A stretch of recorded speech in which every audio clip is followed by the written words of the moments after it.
the talk.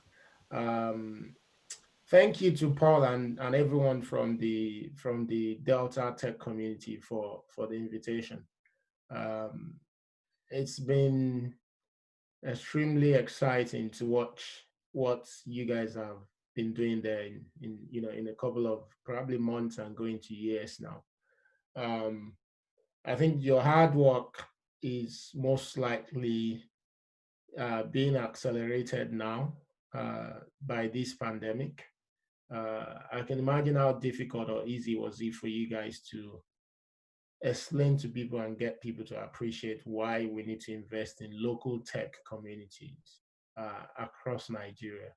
But I think if there are people out there that didn't quite appreciate the role of tech in the world we live in today, these people by now should have a better understanding of what is coming. Um, Over the last 10 years or probably 15 years, the development in technology is accelerated really, really significantly. Not only in terms of application, but also investment in research and development, which implies that there are a number of developments that have been going on in the background um, that that are somewhat uh,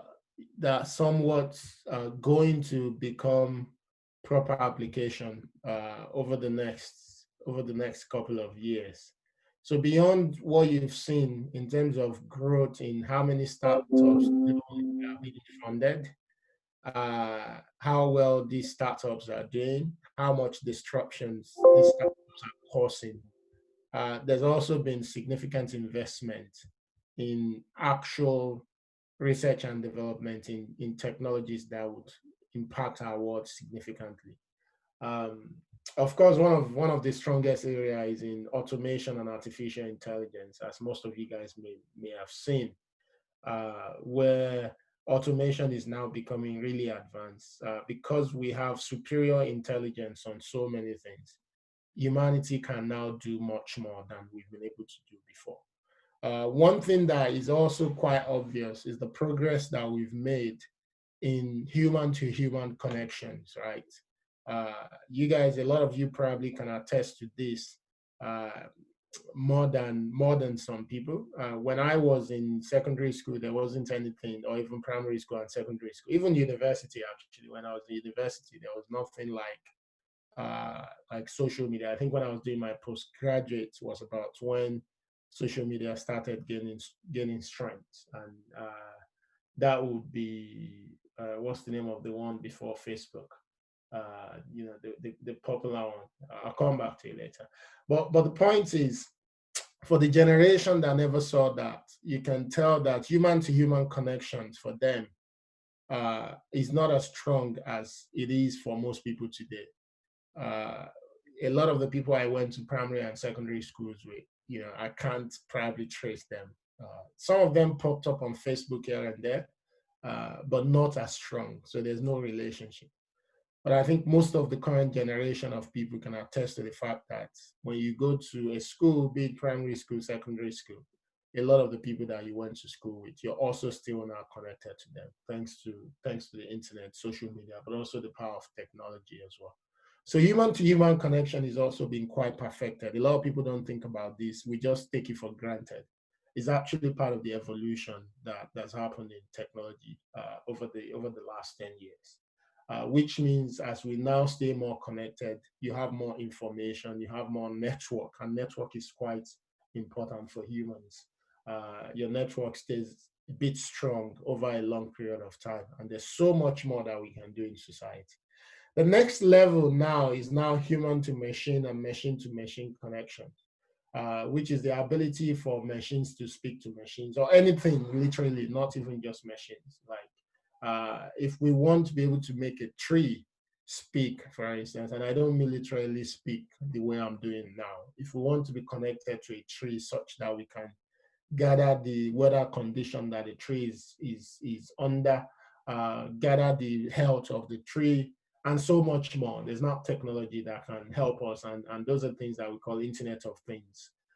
there's now technologies that can help us to actually be able to connect to such things. We can now connect to our homes, even when we're not there. We can connect to our refrigerators when we're not there. There's stronger investment in things like even being able to connect to our cars. So thing to thing connection, which is, is now really possible. But also human to things and things to human as well, which means you can also connect yourself to things. And what that means is that society is undergoing and seeing the use of a unique kind of technology that humanity has never seen before. There's been also all sort of evolution in terms of how innovation and technology has influenced society.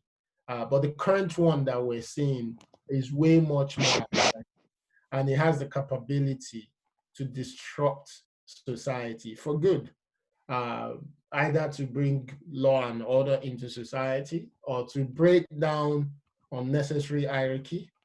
Those of you guys who followed Arab Spring, probably you understand a bit of that. But beyond breaking down hierarchy as well, it's also in a way bringing in empowerment, which means today what it takes for people to be to innovate is being reduced. Maybe 10 years ago, only Lagos would have been able to boast of a tech community. But today, there's nothing stopping any community to have its own tech ecosystem, which is what you guys are doing in Delta states as well. If you compare the market in Delta to, say, Lagos or Abuja, they're not the same thing. They're world apart. But the reality is that with technology, with internet, your location is not necessarily the determinant anymore, because wherever you are in the world, as long as you have the chance to be connected, there's so much more you can do. And also there's so much more you can learn. You can see how this is changing education. And the implication of this is that the future of competitiveness of nations, which nations come out to be more competitive, will be tied to how as society we strategically take advantage of these developments in both innovation and technology, right? So regardless of what happens in Lagos, if people in Delta State, or if people in Aba, if people in Kano, or in Jos decide to be more strategic with how they support innovation, how they use technology as a people, they would have better results than compared to people in Lagos. So it's not, location will always still play an important role, because Lagos, for instance, will always be Lagos. You have all the companies there, the population is bigger. The government there generate more revenue by the virtue of all the economic activities happening there. It's the commercial nerve center of the country. There's an international hub. There's so many things that works for Lagos. But all those things that work for Lagos does not get in the way of other locations actually becoming extremely more competitive. But what needs to happen, and the challenge for other locations, is that for you to be competitive, you have to be extremely strategic. And being strategic in technology development requires that all the important stakeholders and key organizations and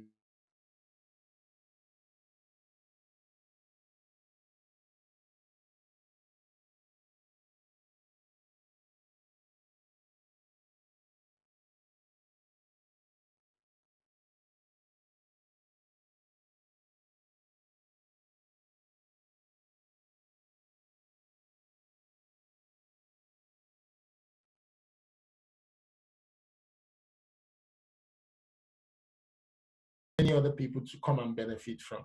And you don't know who's going to benefit from it. And it has to be very, very honest and transparent platform. It's not necessarily a platform where you believe that everything that goes through it must bring back money to you. Your intention for building it ideally should be based on the fact that you want to put Delta State on the map. You want people to be able to create things in Delta State that will solve the problem of the ordinary child and ordinary family and the ordinary old people in Delta State. And you want to be able to do so such that the people who are solving this problem will end up not solving problems only for Delta State, but also then be able to export their solution beyond.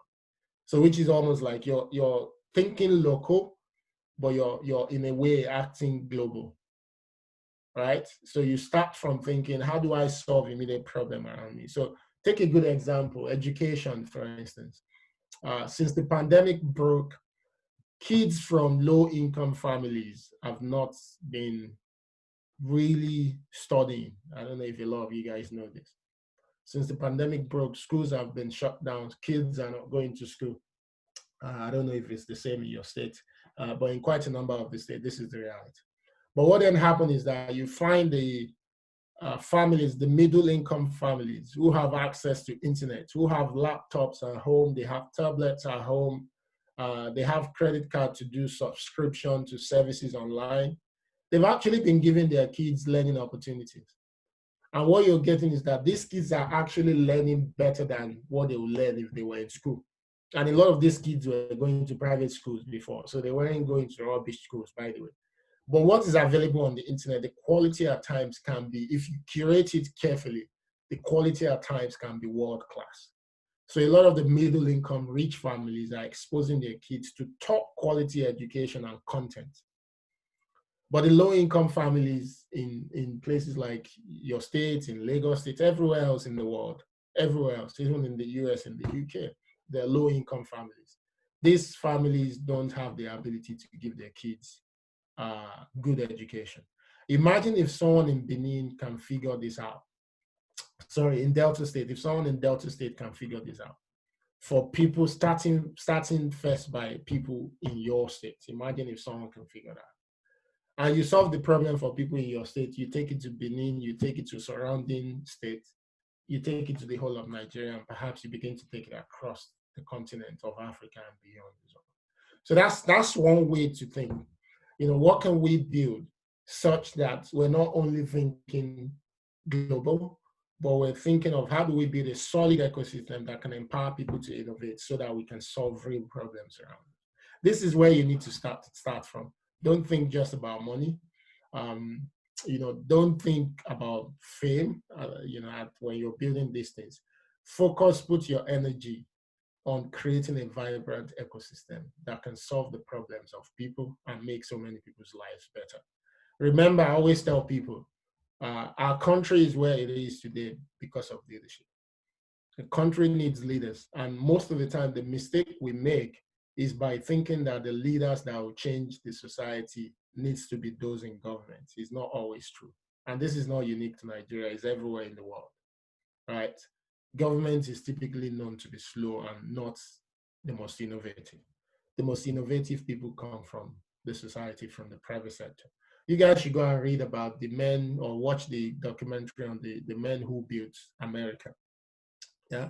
If you watch that documentary, you see that even their railroad, their pipeline and things like that were constructed by private individuals at the beginning.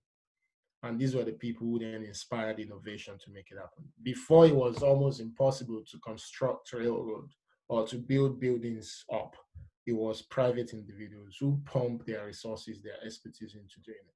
And that's what every society needs. We shouldn't be thinking just of ourselves, but about what innovation can we bring to the table that can add value to the society. So that's the starting point. Whatever you guys do, focus on solving people's problems.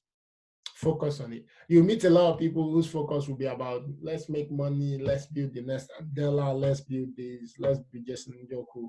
All those things are cool, but those things don't build ecosystems. That's the honest truth. Private businesses by nature are selfish, and private businesses will always look inward, right? This is the reality. But for you in the environment in which you operate, you first need to build the platform for so many other private businesses to spring, right? Remember that needs to be there. And that is where you're then going to be getting many, many more of your own Justin Njoku, of your own Sim Shagaya, and people who can build large businesses. But you will have to start first by building that base for people, regardless of their where they come from, whether they are rich or poor. Build a platform to enable people to explore their creativity and their talents. It's absolutely important. When you move away from that, then you then begin to talk about what's the ingredients that you need what's the ingredients that you need for an ecosystem to be vibrant? I've written an article about this, which is a bit technical. If you guys are interested in it, you can find it on my Medium page. Let me see if I can find it as I speak as well. It's a bit technical because it takes an academic thinking and apply it to, again, my experience over the last 10 years, playing a key role in building the ecosystem in Lagos. And this approach talks about actually the technology innovation in Nigeria as a whole. And the assessment focused on three key things, using something called sectorial framework for analyzing innovation systems. So for innovation to thrive in any society, you need something that is called a very vibrant and strong innovation ecosystem. That's the link to the article. Innovation systems typically would include things like, say, universities or places where knowledge is generated. Innovation systems would include your investors and how people get funded. Innovation systems would include policies and regulations that the government put in place to allow innovation to thrive. Innovation systems would include intermediaries like yourself, the tech hub or the tech ecosystem convener in Delta State, for instance. So innovation systems would include different things. And what you tend to find in a lot of places in Nigeria is that these systems is quite weak. So if someone, say today, has a fantastic idea and they've been able to build it, it will oftentimes be difficult for them to find someone to hold their hands and take them to how they can solve their problems. So it is important that as you think of building an ecosystem, you first think of, one, where can people go to get support if they have an idea that they want to turn into a tech business? Where can they go to get support? And that's where things like tech hubs become powerful. Having a space where the ordinary people who may not have connections, but they have great ideas, can go to get support becomes important, because that becomes the platform for serendipity, right?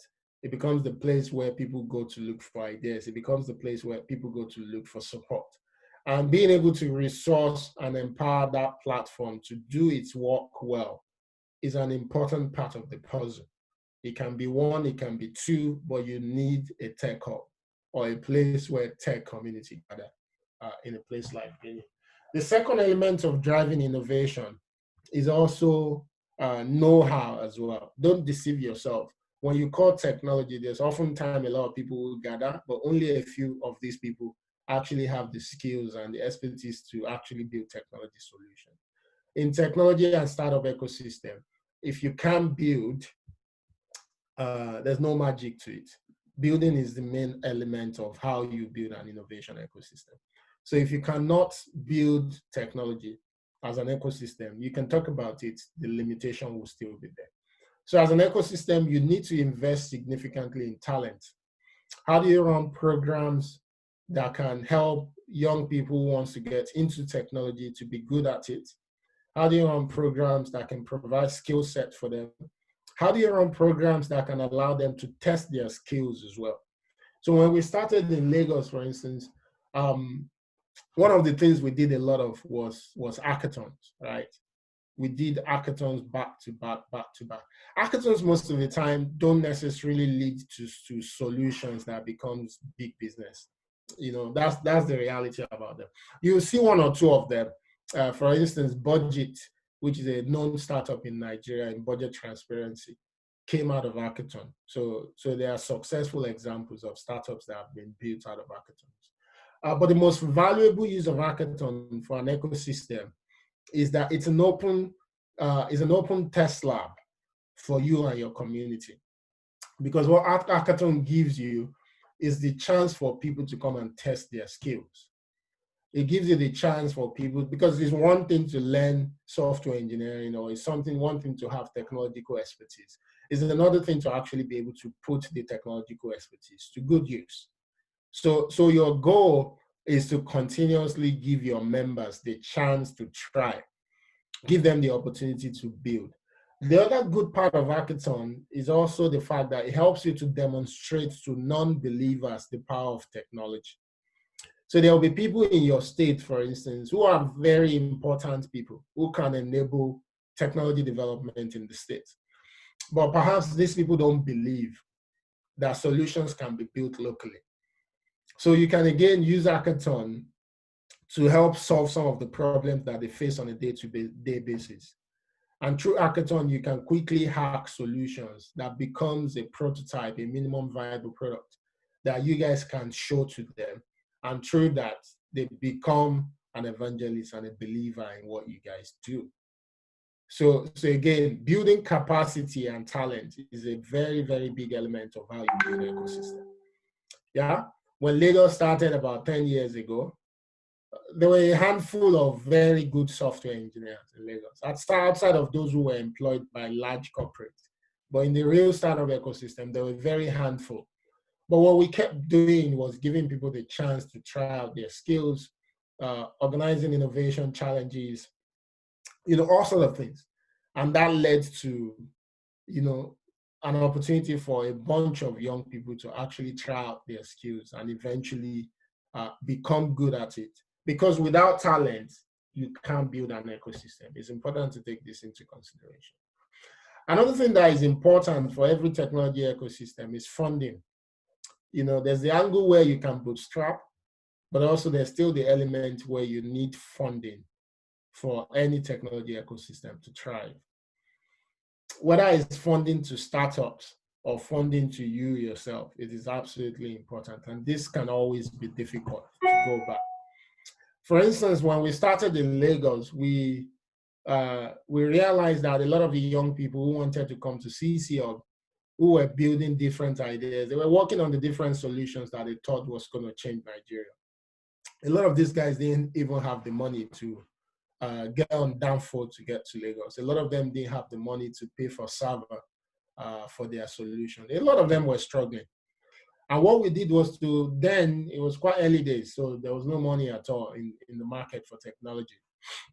So we went to to Tony Elumelu, the chairman of UBA, and we sold the idea to him that he could be investing $5,000 as a grant into young people who believe that they can build the future of Africa using technology, and that these people are the future.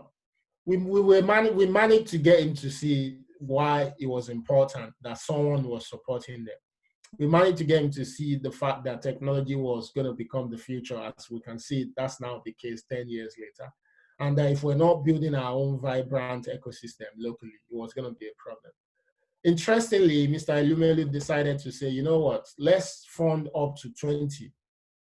So when we get young people who have great ideas, we'll take them to his boardroom, they will pitch, he will select some of them, he'll give them $5,000 each. Today, a lot of those guys are now successful, but beyond them being successful, that program is also what led to the Tony Elumelu Entrepreneurship Program that you guys all know that is done across Africa. That came from CCL. So again, that's the power of ecosystem builders, right? I didn't get $5,000 from Tony. I didn't even get $1 from him. CCL didn't get $1 from him because all the money that he gave us went to the startup. In fact, we paid the expenses for the bank charges because they transfer the money to us. We make sure that the guys have their plan and everything in place. Then we transfer the money to them, according to the plan that they draw. Every time we run this program, we actually lose money. But that program not only gave us the opportunity to help people build startups, it also gave us the opportunity to help the Tony Elumelu Foundation build a program that is now Pan-African.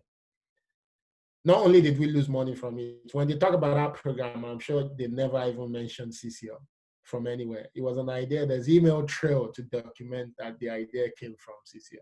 But you know what? That's why I said at the beginning that the work of an ecosystem builder is almost like the work of a teacher. If you don't have the heart to help people, you're going to struggle.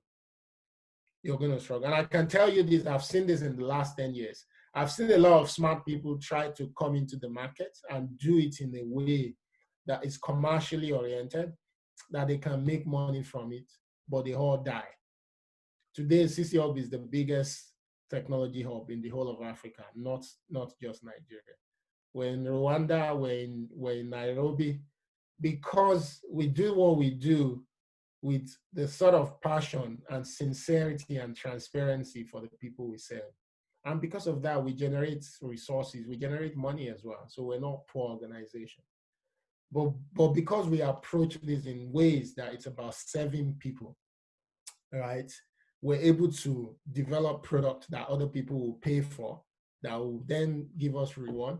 We're able to serve the people, we're able to show what it means to build an ecosystem. And that's also important. So back to the point I was making, which was on money, you need to be able to unlock money for the people in your ecosystem, not just yourself, right? Because these young people will always have the battle and the choice between, do I go get a job? And the problem today is that software engineers are well paid, right? You guys know this. They're well paid. Even if they work remotely, they are well paid. So someone will be a young man who probably have never completed a university, but they've learned coding online. And they can get a job that will pay them, let's imagine 250K or 300K, because their skill is maybe still beginner's level. If they have advanced level skill set in software engineering, they can command as much as 1 million, 1.5, depending on what they do, if not more, from Nigeria. But let's go to the base level. If you have someone that is just okay, they can hit like 250, 300K. Imagine a guy in Delta, in Warri, right, who has a job, who has a job that can give them 300K, and you're telling the guy to come and build a startup, and that there's no money for the startup. This is also what you're going to have to battle with. The question they'll ask you is, why do I need to? I've lived in other parts of Nigeria before. I know that if you live in Warri and you earn 300K, you're a big boy. Correct me if I'm wrong, but you're not a poor person, right? I've lived in Abeokuta, I've lived in Jos, so I know what I'm saying. You're not wrong at all. Yeah, if you earn 300K in Warri, you're not. You're doing well. You're doing well. You'll be able to, after a while, you buy land and start to build your own house. But in Lagos, that's chicken chain. Yeah. But in Warri, if you earn 300K, you're a big boy. So that's part of what you guys are going to battle with. Right. How do we encourage these people to still be able to build, even though they have the opportunity to monetize their talent, in a way that will be a resource? And I also want to tell you guys, don't make the mistake that your goal would actually be to force everybody to become an entrepreneur. Don't make that mistake. You can become a talent hub, right? You guys can choose to say, what we're going to do is to almost train half of all the young people in Warri to become software developers. And that you're then going to help them to be able to monetize their skill set by working for companies from all over the world, remotely. Those who can travel, those who can work remotely, that you're going to empower them to be able to do that. There's nothing wrong with that. That's also something you need to be very clear on when you're building an ecosystem. Don't fall into the trap that startup or technology ecosystem is all about building startups and building unicorns, and those things are trap. In between building a unicorn and startups, there are tons of people that are making shitloads of money in the startup ecosystem all over the world, because people need to understand their position. So you need to understand your competitive edge.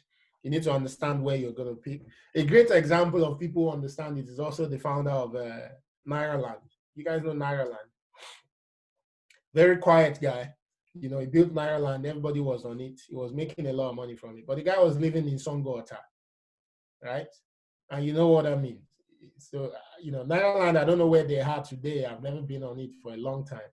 But the guy is a millionaire in Songota. Yeah. So it depends on ambition. Some people want to be Naira millionaire. Some people want to be dollar millionaire. Some people want to be Mark Zuckerberg. But as ecosystem builder, it is important for you guys to understand that there's opportunity for everybody. There's that guy that will make his 200, that guy or that lady that will make his 250K, 300K salary, chill somewhere in Warri, not bother about all the traffic and problem in Lagos, and do well for him or herself and their family in Warri. There's nothing wrong with that. That's empowerment. Yeah. But there may be that person in Warri who will solve the education problem in Warri. Then from there, solve the education problem for the whole of Nigeria and for the whole of Africa. We need that as well. There's nothing wrong with that. If you have more of the second one and you don't have a lot of the first one, the second guy is not going to find software engineers who will help him or her build that business that they want to build. I don't know if that makes sense. Yeah. So you need to find that balance. And at the beginning of every startup ecosystem, it's also good to pick your battle. You may find that your battle right now is to go hard on education. Find ways to train more developers. You may find that that's your battle, but maybe your battle is something else. Maybe you can say we want to be the best in surveillance.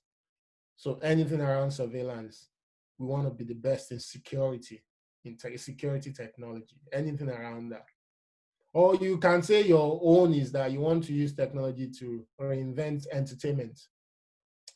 Right? You guys have a lot of comedians from Warri, for instance, and a lot of them are using technology and social media really smartly now. Their platform is social media, going viral, but do they understand how to monetize it? Is there anything you can build on the technology front that can also help in that space?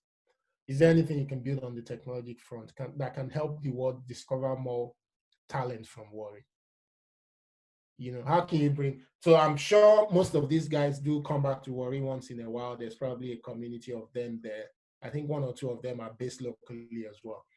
The world sees the talent when it comes to comedy that is coming from Warri. But is there a role technology can play to help amplify that? So as you build ecosystem, it is very important that you imagine and you think of what is unique to your solution that technology can also help enable. It's absolutely important to think about that. So following on what I said on funding is then that unique competitiveness, unique advantage. What is unique to Warri? Every location, no matter how small, has something. This is what we don't know. Every location, no matter how small, there's something that they have that is unique. Shell is there, right? Shell is in Warri, So there must be something there, whether even it's in oil and gas. No, there must be something in energy. The future of energy is not going to be oil and gas, right? So why can't Warri play a role in alternative sources? Your ecosystem can focus, and Shell is investing in it. So your ecosystem can say, okay, before they take all our resources away and there's no longer oil and gas as an industry, maybe in 20, let's say 100 years time, and if that's the case and Shell is no longer competitive, a major part of your community will disappear. How can we begin to invent and innovate the future? The Warri ecosystem can say, okay, energy is going to become one of the things we also focus on as well.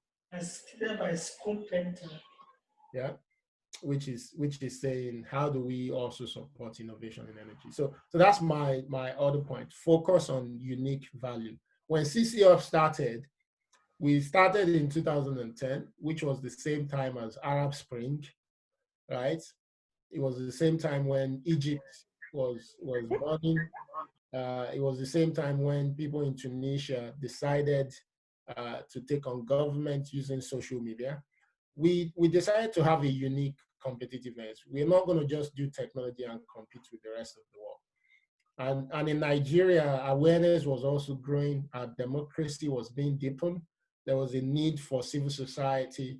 There was a need to build platforms that can engage citizens and government and make sure that there's a bridge. So we focused on governance. This was a time where we then invested in budget. We invested in quite a number of other startups as well in the governance space. A lot of them are doing well now. This was when Enough is Enough started. The voters registration software that is used in Nigeria was built by a startup that is based in Yaba, in it, and the company is still maintaining it. So the INEC system that is being used across Nigeria was built and still being maintained by a company that is based in Yaba, right? So you need to pick your own battle, and once you pick what you're unique for, if you're able to identify what Delta State has as competitive edge over every other state, and there's so many of those things. Every state has a uniqueness. Every state. So you need to find it. Is it comedy? Comedy is one of the more well-known ones, but there are other things as well that you find in Delta State. How can we layer technology on that to be among the best in the world when it comes to innovation in that area, right? And that's part of what the tech ecosystem in the state can bring to the table, to say, we want to help to amplify the unique advantage and unique edge of this state by applying technology to it. And you'll find that the world will listen to you because you're unique. So if you guys, the no one I know, I don't know other things, but I'm sure you do, is always, if you take comedy, for instance, and you say you're going to use technology to change the way people consume comedy. And it's already the case. You know, it's kids on social media is one example, but are there other smart things that we can do with technology? If the whole world will listen. The whole world will listen because you're taking your unique advantage, you're layering technology on it. And that's what you can do in so many other things as well. So finding your place in the global tech ecosystem is one of the ways in which you also can become competitive. Because that way you're not competing with Lagos, you're not competing with Uyo. You know, everybody has their own advantages. You're not competing with those people. You're building on your own competitiveness. Delta State will always be Delta State. No, nobody can claim that. You know, there are things that are unique to you that nobody can claim. So I think that's the third or fourth thing that I'll share. Then the last, there are quite a number of things I can share, but I can see my time is running out.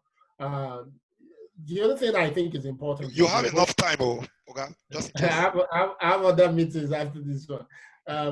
The other thing I will share that I think is important is the role of government, understanding the role of government as an enabler. Government is important in all of this. Government is important in all of this.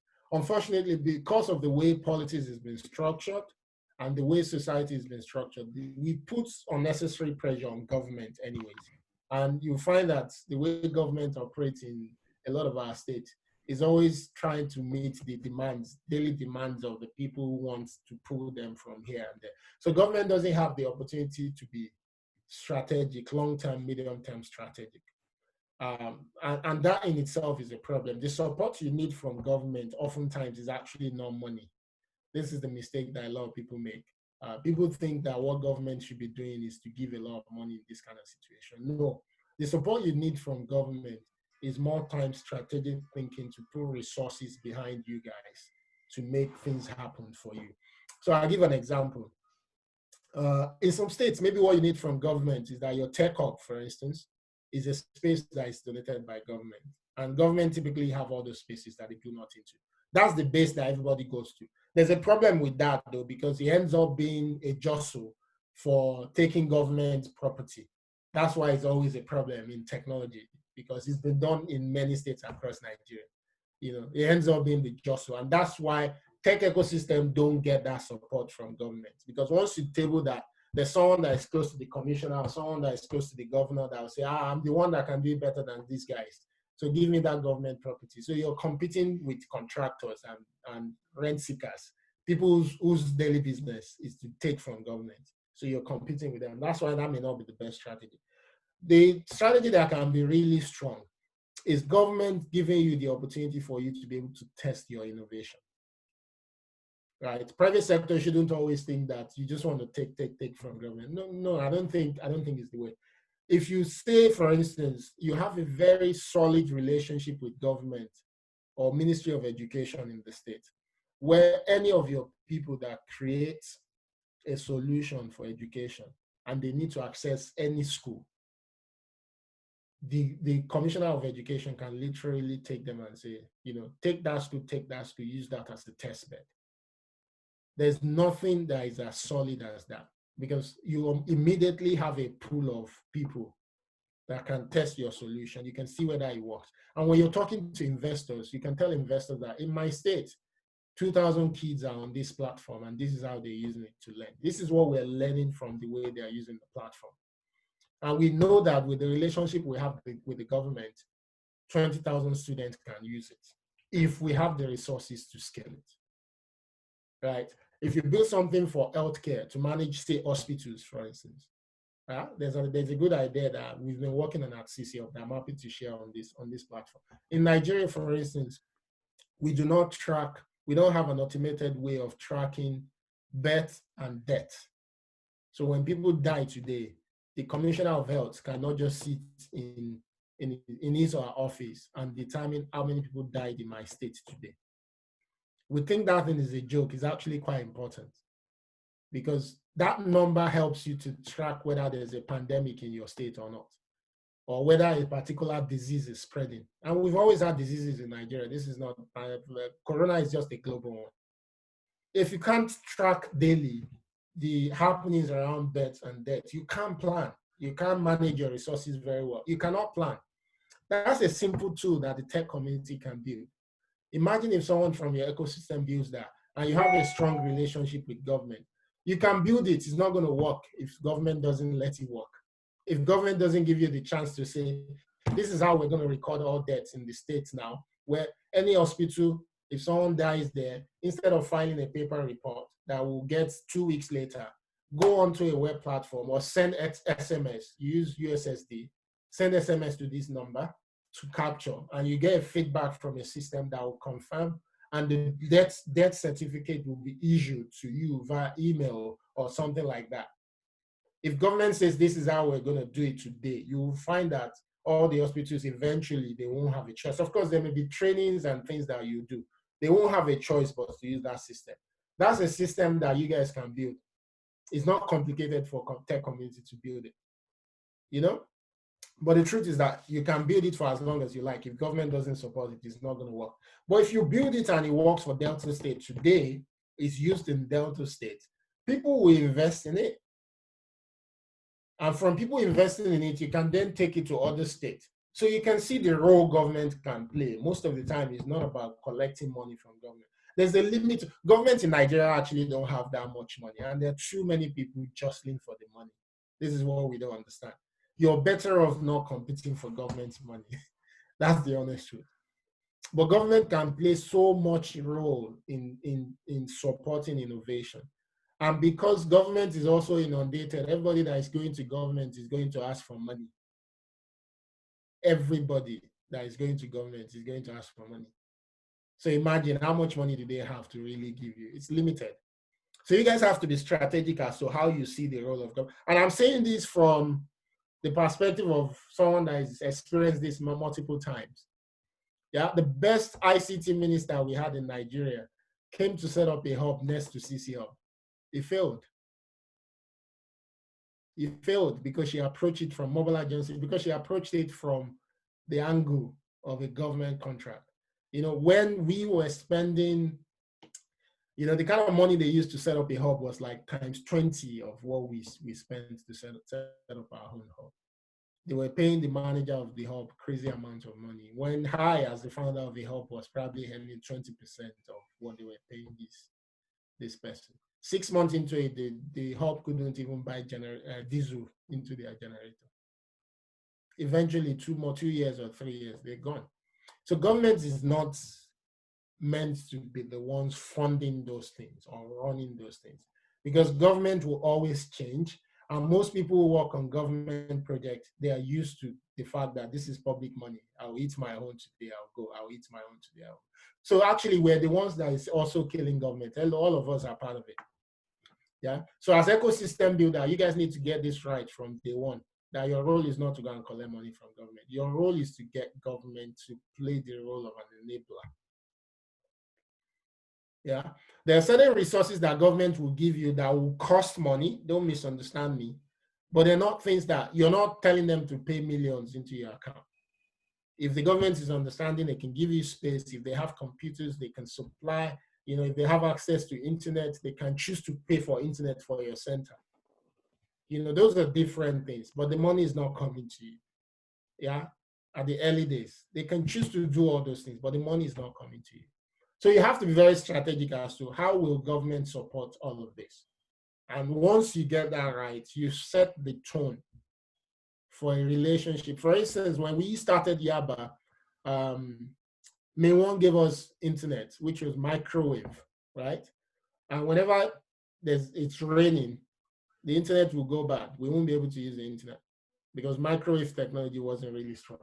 Then we decided the best technology for us, if we want to be one of the best ecosystem in technology, in startup in the world or in Africa, that we have to have fiber. You know what it means for May1 to come and lay fiber in the whole of Yaba? It didn't make any sense. But myself and my team, we worked with May1. We went to Governor Fashola and we pitched to him to say, May1 can lay this fiber, but if you have to take away the right of way fee. So there's a right of way fee that is charged for you to be able to lay fiber.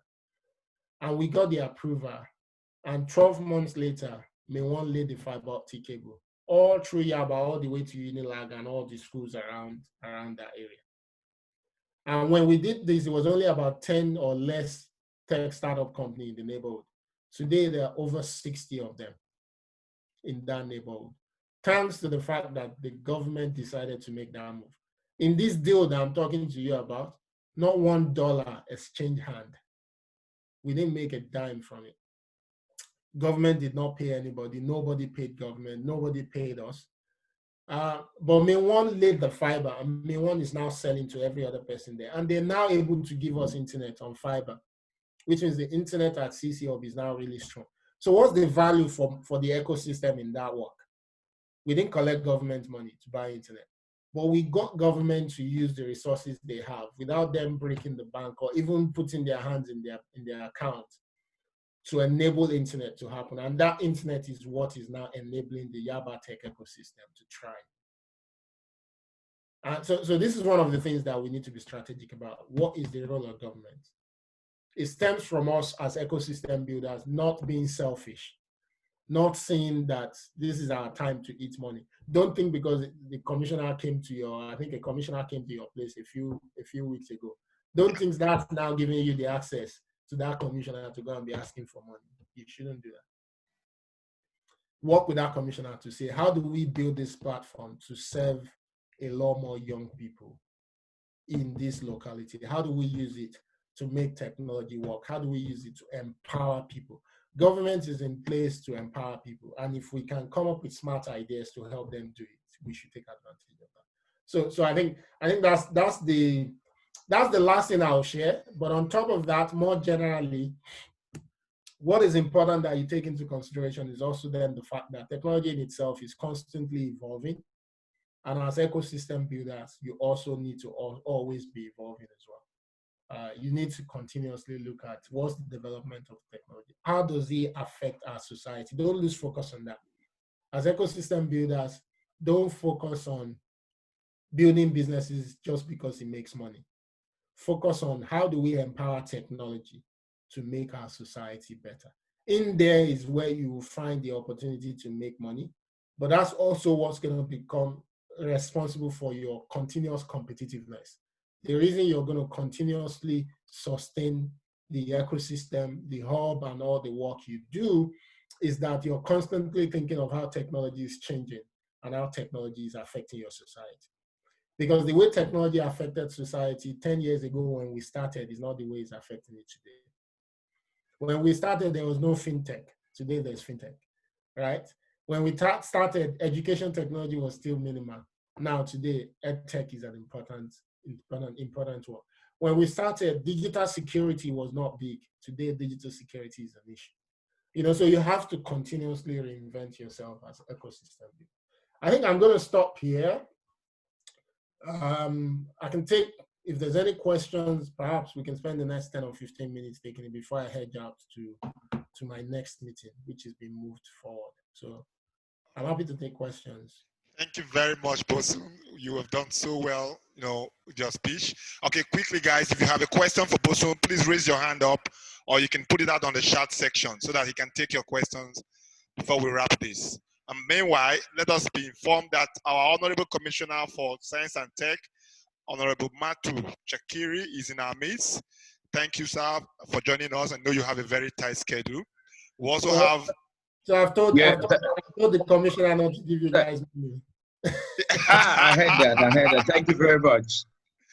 Okay. I'm very grateful. Paul, you're doing very well. Thank you, and Mr. Bosun, also I've listened to some of your discussion, and you've done very well. Anyway, the Delta State government is ready to help and to assist you guys in whatever you're doing. And I heard Bosun saying that you people should not disturb us for money, but I think we'll be able to also assist when the need comes, okay? So Bosun, it's nice meeting you for the first time. I've actually visited CC Hub. I think I visited your hub, that was in November last year. Okay. Yes, and I don't know if I came with a friend called Bon Laho. I don't know if you know him. Well, probably do. He told me he's your friend, but anyway, we visited your hub in November, and we got some experience visiting your hub anyway, and we're actually using that to work, bringing back the Delta State Innovation Hub in Asaba that was built by Zenith Bank. So we're actually doing a lot of innovation, and the hub is going to be coming up very soon, and it's going to be a very top, high, modern class hub. So I look forward to knowing you today and meeting you and bringing you to visit the hub and see what we're doing.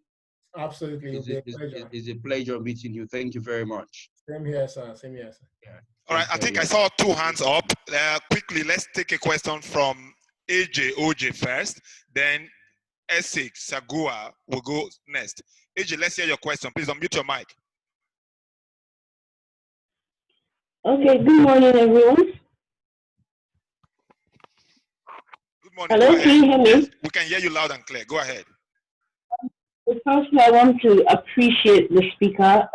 I personally agree with what he said. I've always believed that in technology, we don't really need money. It's more about strategy and coming up with plans. People ready to come up with plans. But in as much as we say we do not need money for technology, and we understand that in technology and to develop technology for change, we don't necessarily need money. But the people who develop these technologies, they need money for their personal sustenance and their personal needs. Having been part of different startups that have failed, looking back at it, I see one of the major reasons why we failed at doing those impact startups were because we had money needs personally, and then we couldn't get out of those responsibilities that required us to have that money. So we had to drop it and then go look for jobs that would take us in. And obviously when you get a full-time job, you have to commit your time to it. And once you commit your time to it, it really takes a whole lot of grace to continue your startup gig alongside. So my question is, knowing this now, how do we bridge the gap between personal financial responsibility and need, and also people who have those innovative ideas and the skills are willing to invest that into creating this innovation and everything? How do we make a gap such that our next generation, even if we couldn't do it with me, moving forward, how do we ensure that those innovations and those ideas that could have been or could be or can be, they don't get jilted simply because of that financial need and responsibility? How do we marry doing goodwill and also being able to take care of your own financial responsibility? AJ, don't misunderstand me. I never said that you don't need money. I think you've misinterpreted what I was saying. So I was speaking to you guys as a community of people who are building the foundation for technology. That you're building the platform to actually allow what you're saying, to allow those who want to build to be able to access the resources and money they need. So in your case, you're talking about startup, not ecosystem. And if you see one of the 4 or 5 things I shared about how to build a vibrant ecosystem, I mentioned how when we started, those young people building those businesses needed money, and we even had to go to Mr. Elumelu to create a program that lets him grant them 5K at the very early stage. And I also talked about how, as an ecosystem, you support people to quickly test their product, to have access to users. And this is how they are then able to raise money, if you remember all those points. So the reason why startups will die is not because there's no, you can't have someone that will just open a bank account for you and say, come and dip in and take money.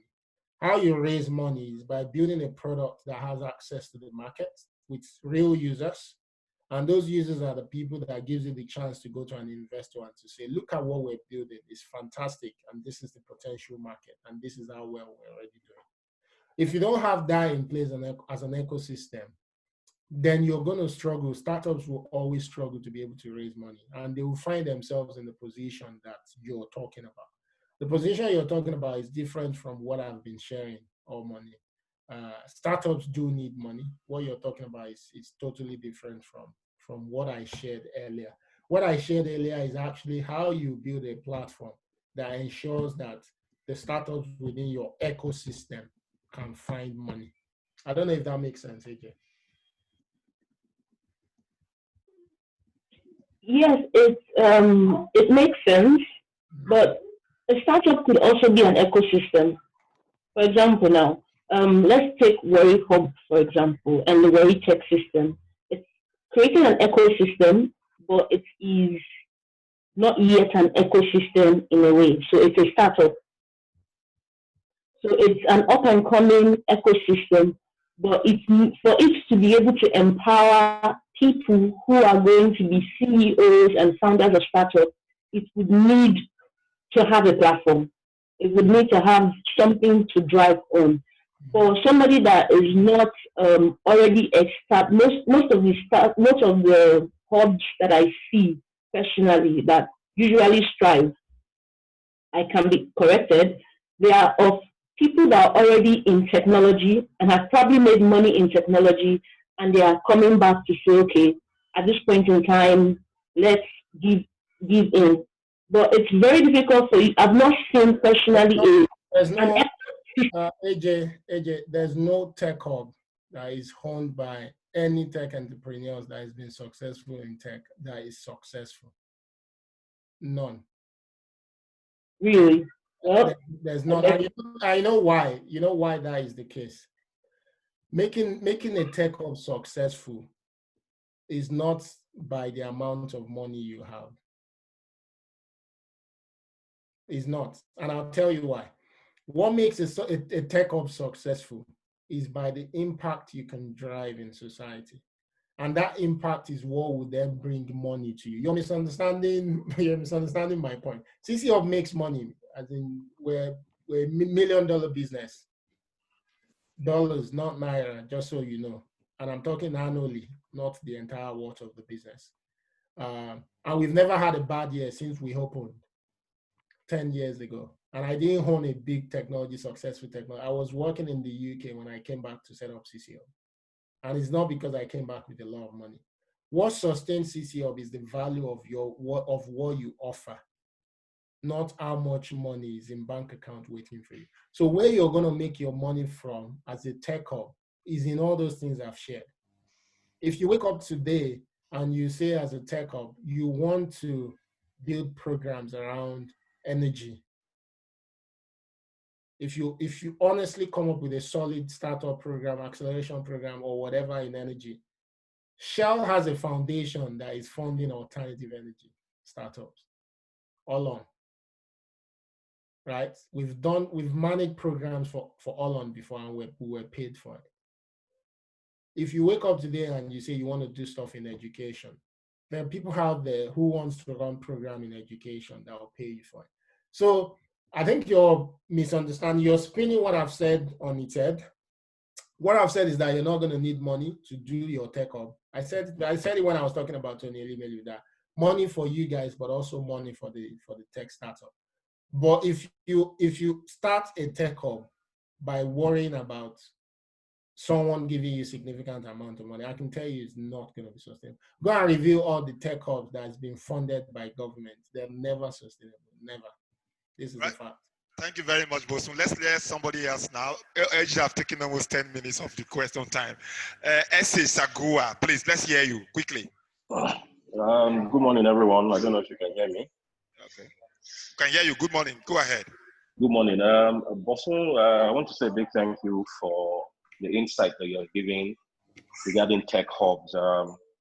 I would call myself a techie, but I haven't really been hands-on with tech hubs and how they operate. I know CC Hub is probably the de facto tech hub for Nigeria, and I must congratulate you on what you've done.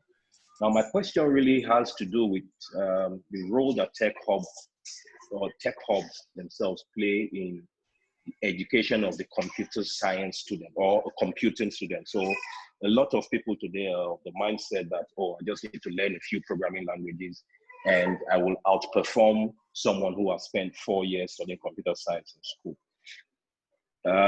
My worry and my question is, are tech hubs promoting, the way tech hubs are set up, are they not somehow downplaying the role that university education in computer science plays, promoting rather a narrow focus on just programming and product creation?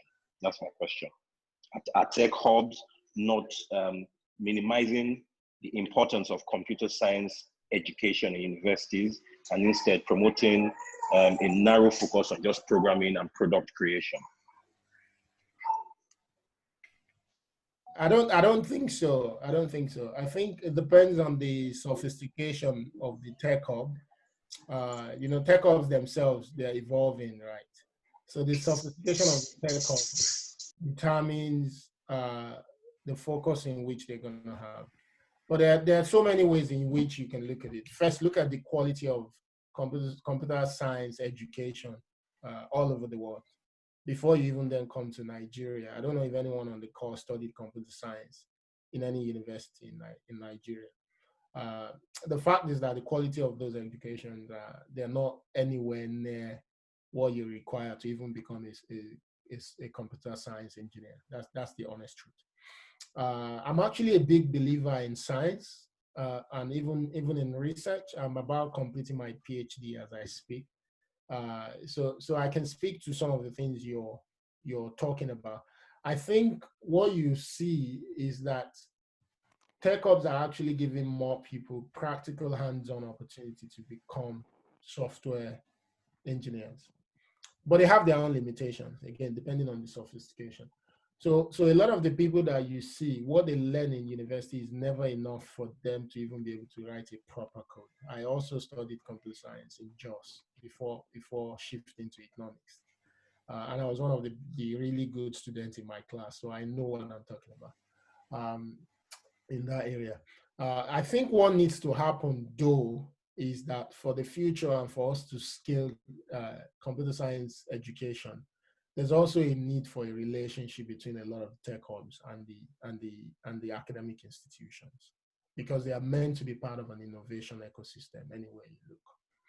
How do we help them to, one, perhaps rethink the curriculum? The curriculum needs to change at some level. A lot of people have been talking about this, for instance. NUC needs to rethink the curriculum to make sure that it's a bit more reflective of the development in the technology space itself. The second one is, how can Tech Hub provide the opportunity for hands-on experience to computer science students in school, for instance? So if there's a Tech Hub if there's a university that teaches computer science in Warri, for instance, how can the students benefit from all these Tech Hubs in Warri so that they can learn from it? I think that's also something that is extremely important. So I think we need to strike a balance. It's not one or the other. I think it has to be all of them put together. But universities are still slow. Universities are still slow to the game. So it will be impossible. It will be impossible to. I think my next meeting is trying to call me.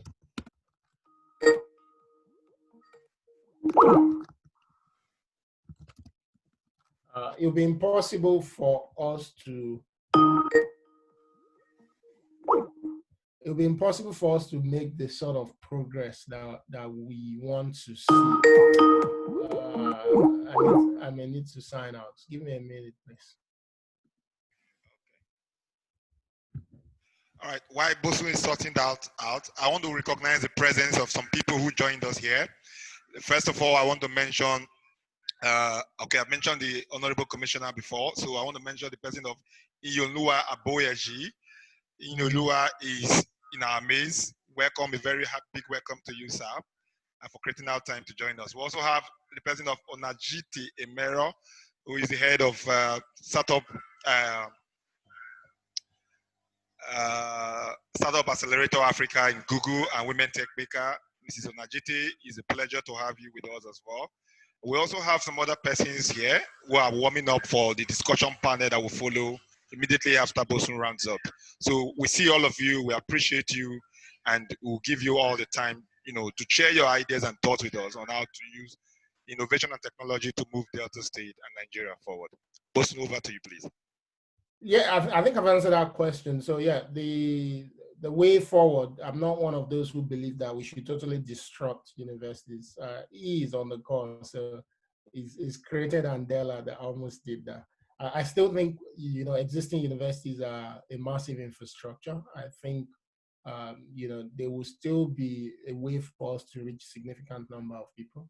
But so many things needs to change. And some of those changes will not only be around curriculum and how content is delivered, but also around partnerships with ecosystem as well. If you check the article that I wrote on what's responsible for the growth in innovation system in Nigeria, you will find that I specifically mentioned as innovation systems, we need universities. Not only do we need them for talent development, if they're doing their work well, we also need them for innovation as well. When people talk about strong innovation ecosystems, oftentimes they don't talk about the role that academic institutions play. But the best known examples are in the Valley. The university plays significant role, not only in talent development, in research and development, because a lot of the innovation that we still focus on in places like Africa are built off pervasive technology, which means in themselves, there's little science. It's really tweaking of existing technology. We can still get away with not having them, but as we decide to get serious, we need to support our research institutions, our academic institutions, to also reinvent themselves. Or at the worst case, we need to build new ones. There are people who believe that the solution would be to build new ones, new modern ones. If we can, yeah, that would be the way forward. But we can't do without academic perspective to innovation. Do we have one more question? I can take one more question before I head out. Okay, thank you. One more question. Who is going to take that? One more question is going. If you have a question for Bosun, please put up your hand so that I can call you. Marvino Mike. Oh, please go ahead. Unmute your mic. Okay. Good morning. As said, and I'm really impressed of the insight you gave us as to how the government can actually help us by getting institutions in the states and different ministries to test our solutions, and so we can see how good they are. I also want to say or ask, is it okay too if we build products and we can also test these products in the government institutions themselves?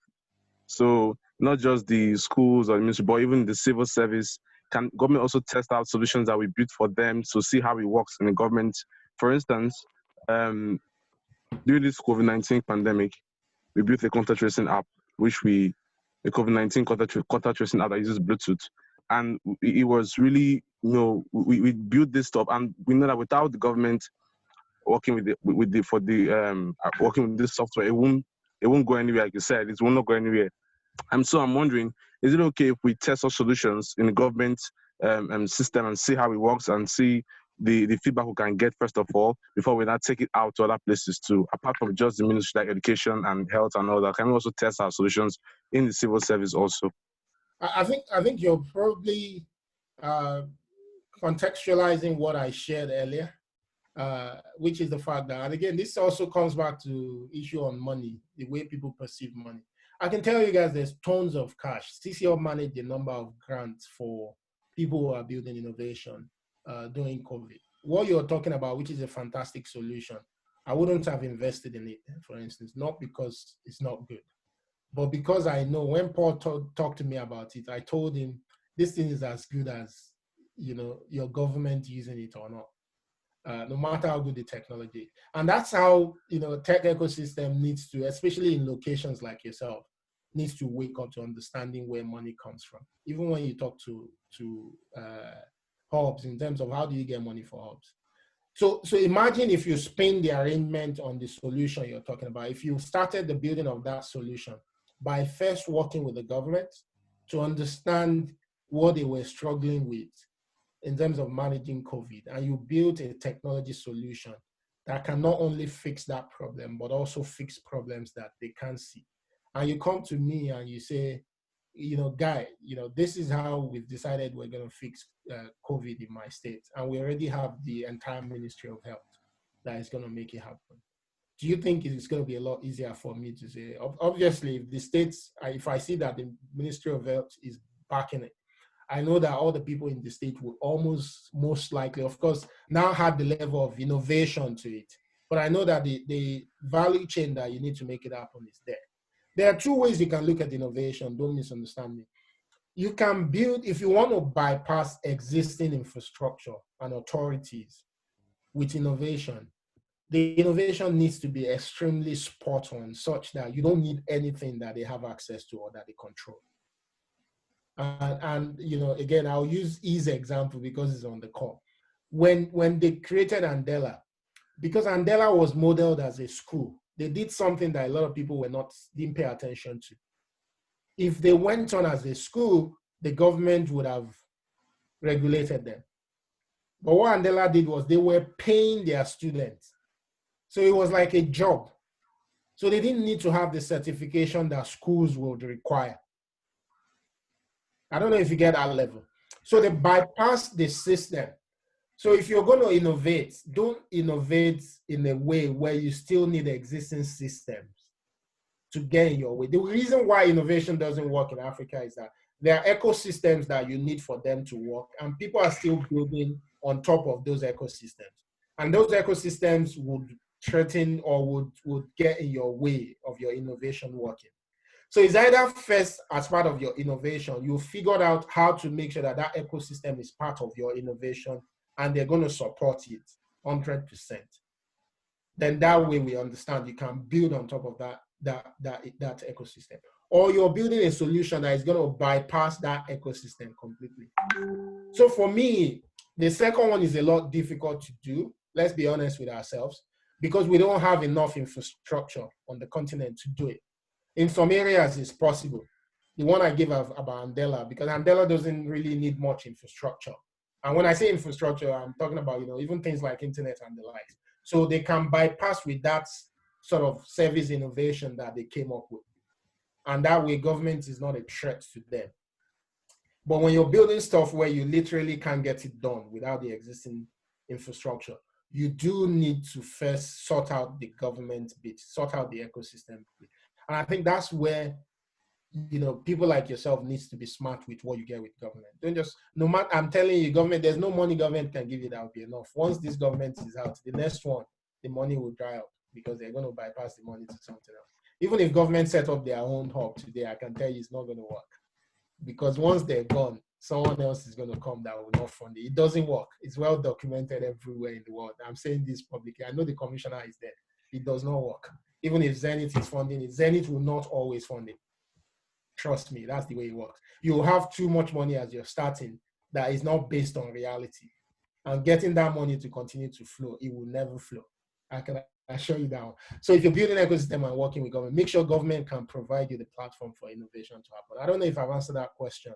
I think thank you very much, insightful. I think we'll work on that also, because that was a mistake we made. We built before, you know, asking the government what they wanted, and it will work if the solution will work for them. So thank you very much. I think that's insightful. Thank you. All right, hello, Bosun, please. I want to appeal to you to take this last question. This is from somebody that's very important to our ecosystem. This is Barrister Emmanuel Jakpa. I saw his hand up now, so please let's hear him, and after he does, we're done. All right. Barrister Jakpa, please go ahead. Unmute yourself and ask the question. Mr. Emmanuel Jakpa, are you there?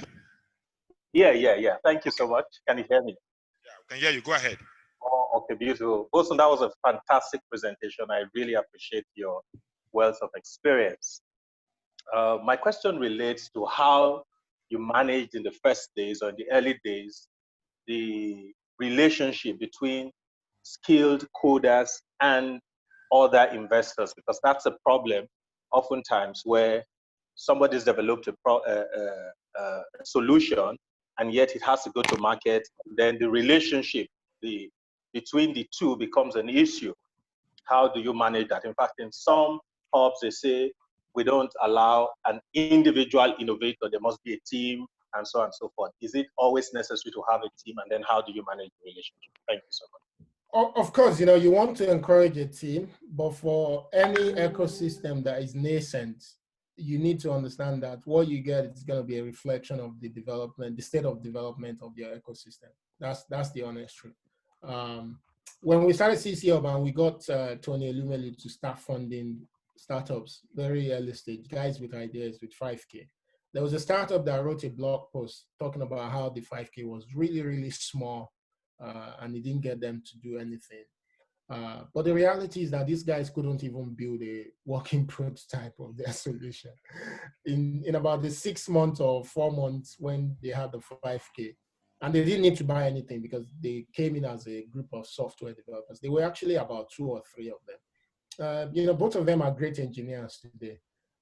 You know, but when they came in, they were young. They couldn't build it. They were trying to build some ticketing app. I saw it a few times. It wouldn't work. Every time I see the app won't work. But the money felt like a waste. But these guys are great contributors. The second one that wrote the blog post has a startup today. The other one, the last time I knew, was an engineer with InterSwitch or something like that. But that money gave them the platform to try something new. And based on trying, you know, they were able to build their skills. Before people like Andela came, there were education programs, but not at the scale of Andela. We had code camps at CC Hub every year because we looked at where the ecosystem that we were building was, and we thought, what can we do? So there will be a lot of training programs from GDG, for instance, supported by Google. You know, I don't think Facebook wasn't that strong at the beginning then. People like Nokia, Samsung invested in ecosystem building programs. A lot of them training programs, actually, where people come to learn. We then did our own code camp as well, where we'll select a couple of people, we'll train them, we'll put them into practical opportunity to apply. It was also what I mentioned about the hackathons. The hackathons were also the sources of developing people in the ecosystem. But those things were meeting the real needs. And again, I'll always come back to that issue of money because I think people just don't understand how money works. A lot of the people who talk directly about money don't understand how it works. Every time you build a product that meets the needs of people in your ecosystem, you're making money. You may build 10 of them and maybe 4 or 5 will not, but 5 others, someone will pay for it. At Code Camp, eventually someone was funding it. Every time a Google will come and train in our hub, they will pay us to keep the place alive. That's how you make money to run those kind of things. So when I say don't sit around and expecting someone to give you 10, 20 million, if you get it today, there's no hub that gets that kind of upfront, you know, cash that is successful. I can tell you, it's a fact. Anybody that has a contrary opinion can talk. You waste the money on things that your ecosystem don't need. But how you build, and to answer your question, is that you start to understand the gap. So if you see that your people don't have the skill set, but they want to build, what can we train them? At some point in Nigeria, it was UI UX. A lot of people were coding and the apps were looking horrible. The usability wasn't there. We seeded what's the name of this? The usable community. CC Hub paid for that. And I think we're still paying for it. We pay for their meetup, we pay for the refreshment, just so that we can see a community of designers. And the guy who started it used to work for CC Hub. I was the one, I told him that you guys need to do a community around design. And then he went on and started using it. Today, he's now a designer with Booking.com. He's inspired so many. So as an ecosystem, what you do is when you notice those gaps, build for them. You notice that, you know, a lot of your people don't have the skill set. Focus on training. You know, you notice that you don't have enough UI UX designers. Get them in, you know, train them. You know, speak to organizations who are willing to contribute. Those are the people that will give you the resources, help train your community. And while they're doing it, they will also give you resources to keep your center alive. That's what we did at the beginning. That's what we're still doing today, even though we're doing more sophisticated things. We look at the ecosystem, all the smart people talking money, the things that are missing in the ecosystem that no one is building for, we focus on them. By the time we're done building it in 5-10 years time, they may still be the one that will come and heavily monetize it, but that doesn't mean we're not making money from it. But that's what ecosystem builders do, and that's why I say ecosystem builders are like teachers. At times, your reward is in heaven. If people are telling you that you can hammer doing it, tell them based on my own experience. A lot of them don't hammer. Actually, those who come up with that mentality, they lose the game because they don't understand how to build for people at this level. Right. So I wanted to say, let's put our hands together for Bosun. I just realized that we are on Zoom and we can't clap our hands on Zoom. Thank you very much, Bosun. There's reaction. You can do this. You can clap. Okay, good. Let's use a reaction, on our device, to give Bosun a clap. He has done very well for us today. Thank you very much, sir, for sharing all of those with us. The insights, the knowledge that we've gained is, we can't thank you enough.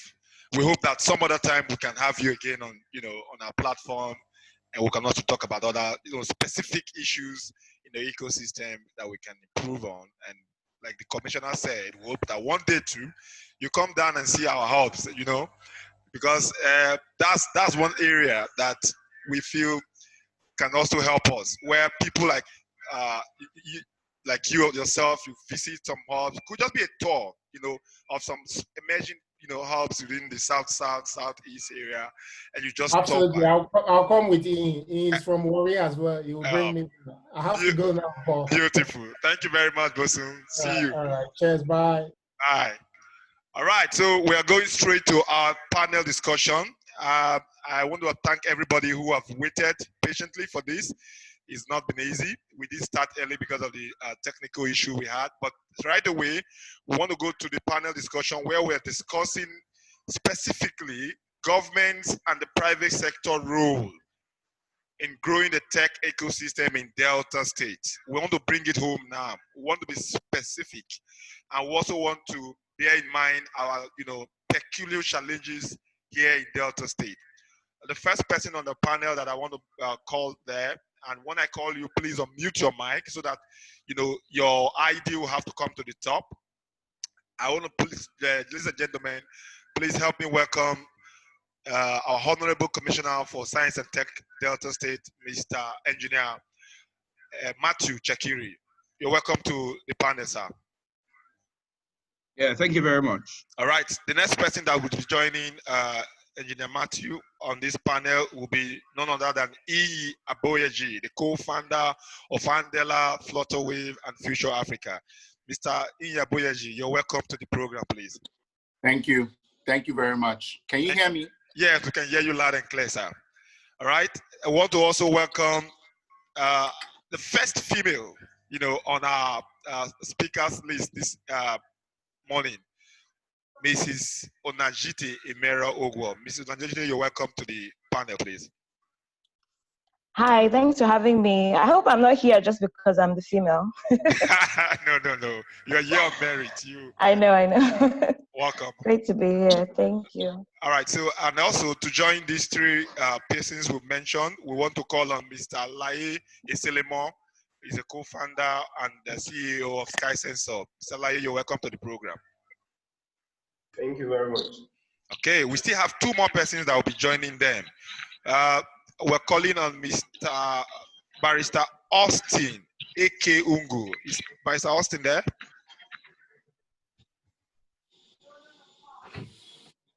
Hello, Austin, are you there? Yes, I am, but I've been quite in a noisy place, so I'll need to step out. Thank you for having me here. It's all right. Yeah. Austin is a legal strategist and the CEO of Amalgam Legal. He's also into intellectual property and commercial law. Last but not the least, we have Mr. Junior AK, Mr. Prophet Junior AK. Are you on there, Mr. Junior? Junior, are you there? Okay, I think we lost Junior there, but maybe we'll come back. So these are our panelists, and together they will be helping us look at this burning issue before us here, which is the role that government and the private sector in Delta State has to play if technology can succeed here as it's succeeding in Lagos and elsewhere. We all listened to Bosun's speech. We saw all the nice things he told us about how technology is transforming Lagos, creating jobs and solving social problems and all of that. Now, if this will work in Delta State, that's the first question we want to ask now. What are the specific steps that government should take, for us to get this right? I would like to hear from Mr. Aboyeji first on this. So what do you think government should do? Well, I mean, my tendency is not necessarily to start with what government should do. Okay. But if you say what should government do, no problem. We started to fund the hub. When was it again, Paul?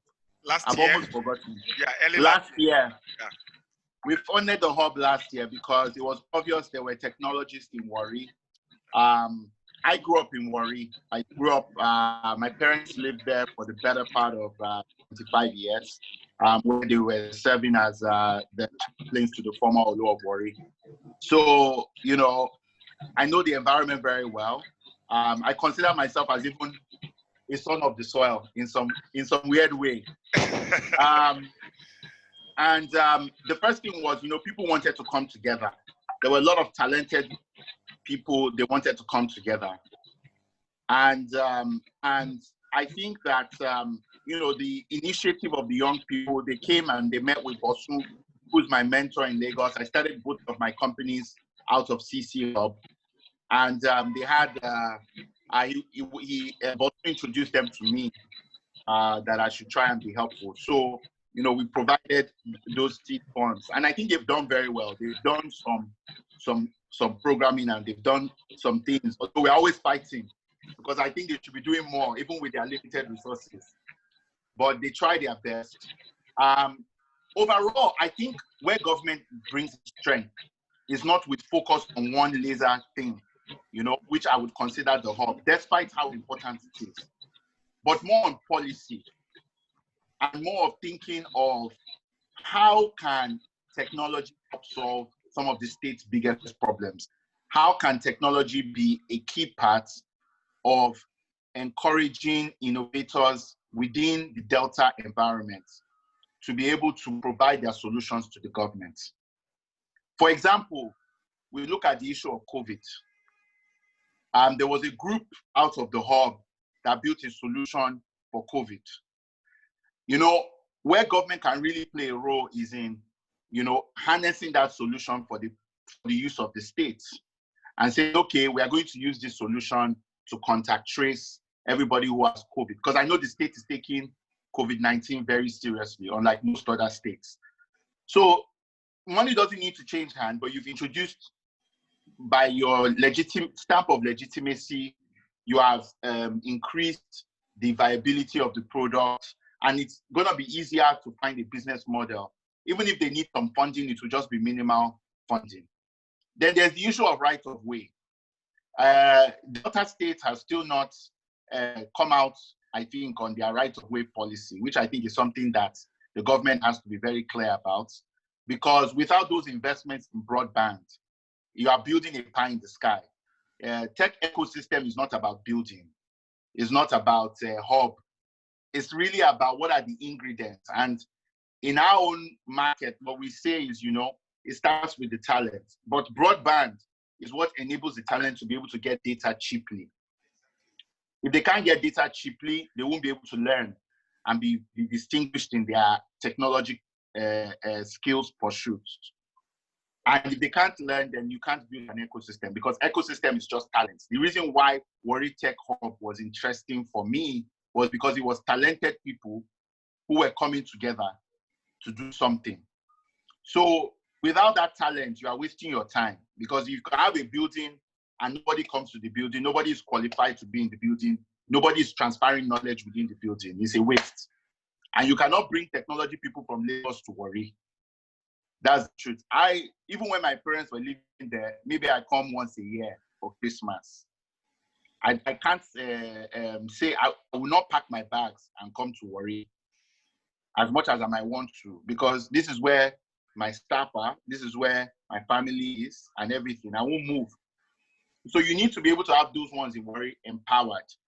And that means that you create system-wide programs that allow them to access the basics. You know, is there a nice spot where they can learn? Maybe that's where the hub comes in. But sometimes building a new hub is a waste of money. You can take abandoned government buildings, renovate them, and let the hub, train the hub managers to be able to run those buildings, provide power, provide internet. The programs you can partner, I can always make introductions to global tech providers, LinkedIn, plural sites, and so on. They will give you the curriculum. And Andela's curriculum is free online with ALC. They can also give that to you. So there's so many things that government can do. And I don't want to reduce it to money, but I think it really will revolve around, you know, how can you build the infrastructure that allows your state to be the place where technology people find it easy to gather. You understand? How can they apply their knowledge in your state and you support those efforts to apply the knowledge? And then finally, you can now start talking about venture capital and so on and so forth. But if you don't have the talent and you don't have a government that is actively encouraging the application of innovation and technology to societal problems, it doesn't matter how amazing the funding is. All the money will disappear, no value. So it's very important that those two building blocks are laid on the ground. Thank you. Thank you very much, E. Okay, let's take Ms. Onajite's take on this question. Ms. Onajite, please. Thanks a lot. And I think I plus one quite a lot of what Ian has already said. But what I would just add is the government doesn't necessarily need to reinvent the wheel, right?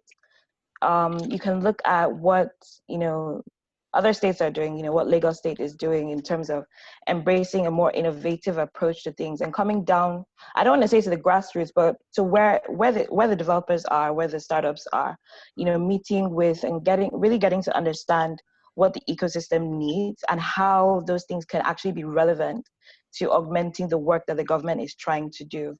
You know, I think it's really important to have those conversations, and it's great that we're having this, you know, having this one now, but it's important to have those conversations with the people that are actually doing things.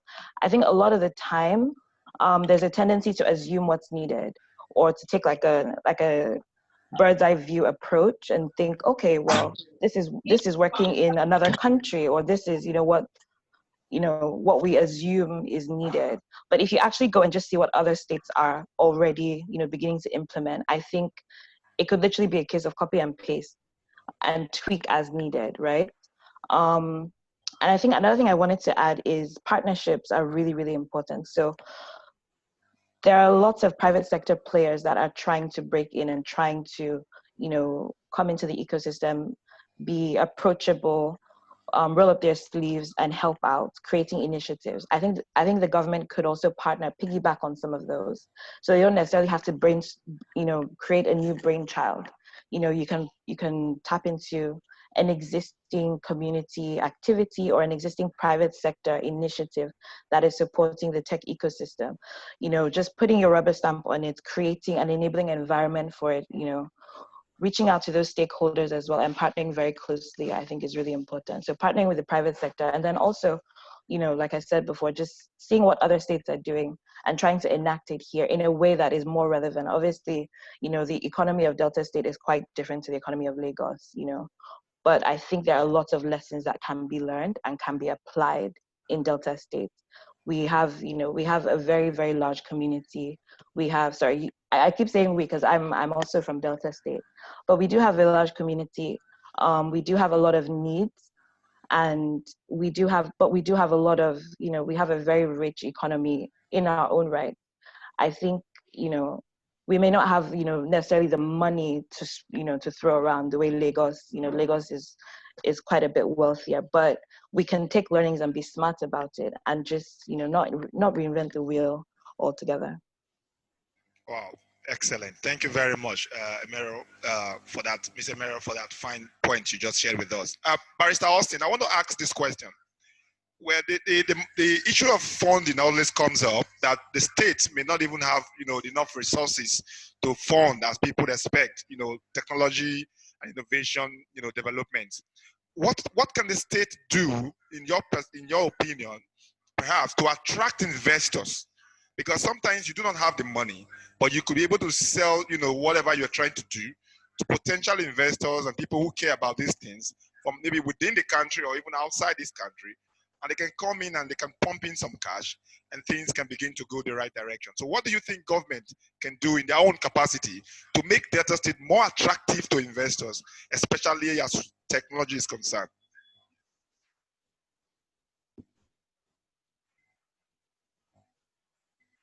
All right, Paul, thanks for having me. I think we've had this conversation one time, and I think for me, the emphasis has always been, I'm big on government creating policy, and policy basically for me, it means endorsement, right? I've always been big on that. And I think that's one of those key things I think the Delta State government, well, the word is need to do, right? But again, it's a two-way thing, because I know the government most of the time wouldn't want to put its imprint on something that it doesn't consider viable, right? So the players in the system will have to find a way where they can show the government that this system can work and can do the things that we expect it to produce. But again, in summary, I think the government can, two things they could do by creating enabling policy. I think he alluded to the fact of the right of way. I believe strongly that the Delta State government should have done that. A lot of the governments in the Southeast is already doing that, all right? And I think that's one key driver. So in terms of policy, the government can do a lot more. And then in terms of endorsing the ecosystem, that will make it much more effective, yeah. All right, thank you. Mr. Laye, let me come to you now.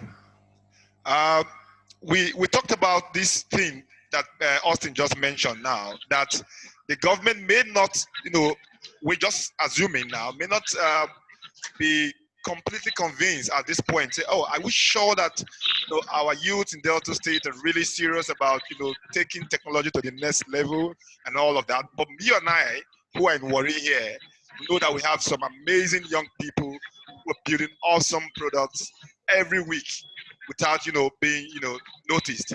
The question now is, what do you think as a community we can do to show the government, to convince the government that we are serious about technology in Delta State and they should, look at ways to support what we're doing and scale it up to the Lagos level? Yeah, thank you. Can you hear me? Yes, I can hear you. Go ahead. Okay, first of all, the commissioner coming to us is a good start, but I think what the government needs to start with is real engagement with the tech ecosystem that is already existing. You can call it we. And also to try and know the capacity that we have already in the state. We can learn from Lagos, we can learn from the Valley, we can learn from elsewhere. But I think our own issue is unique to us. Because for example, in Lagos, one thing that will help them is the numbers, their population. So we should face all our problems with our uniqueness of Delta State. The government needs to engage the present ecosystem. For example, if they want to build a tech hub, for me, I believe they must have engaged us before even going to Lagos, maybe to CCC hub and all that, because we know what we need, we know what we lack. Our main need now may not be a hub. We need recognition, endorsement, like Mr. Austin rightly said, endorsement, then for the government to see the capacity we already have. Because if we don't have the capacity to run the hub, for example, you go to Lagos, you look how CC hub is being operated and all that, and you just build the structure, and there's nobody to come in there to learn, there's nobody to come in there to partake or do any other thing. The building will just be there. You start importing talent from Lagos to come and teach us. So I think the first step is for them to recognize us, endorse us, try and see the capacity we have.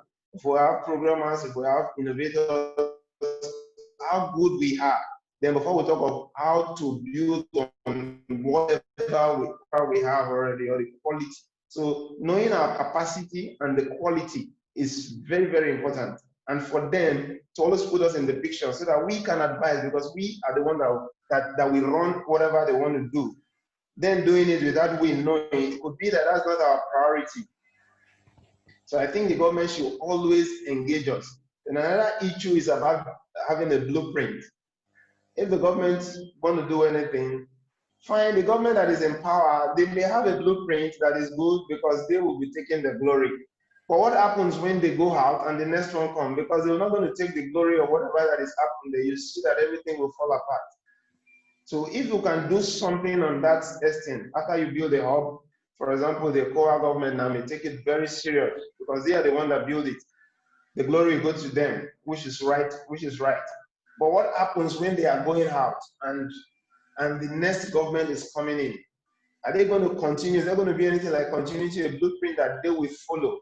Even when you can see that even when it's the same party, they don't follow that same blueprint because maybe they will think they are not going to take glory for it. So I think those are things that we need to structure. That is why Bosun was saying it is very impossible for government structures to continue.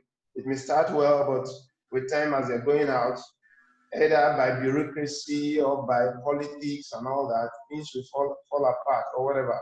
So the private entities like we need to be engaged so that we tell them what. For example, Bosun was saying there was a time they needed UX and UI. We know what we need. So the government should always seek our advice before taking any steps so that they can be continued. Even when they go out, we know that some of our problems have been solved. All right. Thank you, Mr. Laye, for those fine points you shared with us. Okay, Mr. Commissioner, we are coming to your desk now. You are someone in government, and I'm sure you have good, plans for our budding tech community. That is why you are here right now. I know you did mention to me how tight your schedule was this morning, but we really appreciate you, sir, for creating out the time to be here with us. I want to ask you, sir, we do not know much about the plans of the state government or the Ministry of Science and Tech with regards to, driving technology, growth in Delta State. Could you share with us any plan? Because why this question is coming up is I did small research. I went to the Delta State government website recently to look at the smart agenda that we have there. And you'd be surprised, sir, that I searched for the word technology across the smart. The smart is an acronym of XMART. I think they stand for different. Yeah, the smart agenda was for last tenor. Okay, it was for last tenor. Yes, not for this one. This one is a stronger Delta. Okay, stronger Delta. Excellent. All right. So, but I searched through the site. I was trying to see if I could see a small part, where the government is saying, "Oh, we want to make technology part of, our income, revenue for the state. We want to do this. We want to do." One of our focus. Yeah, one of our focus. Good. So please, can you share with us the plans that the government has for using innovation or technology or science, whatever, to engage young people, to create employment and probably to transform the state for the better? Thank you very much. I want to thank everyone for your time, and I've enjoyed this platform and this meeting. The government has a great plan, especially for the youths in Delta states. That's why we're actually trying to reach right to every ward. I use the word ward because that's our plan. We have over 270 wards in Delta states, and that takes us right to the grassroots and meeting those that are actually right down to the low class and are very interested in technology. And I'm so happy that we're trying to build up a tech world in Delta states. And having this group as a tech community group or tech community platform for Delta states is a very great beginning.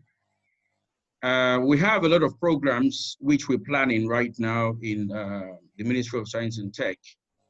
And we've taken technology very seriously. The Delta State right now has a great focus to make sure that we use technology to move the state to the next level.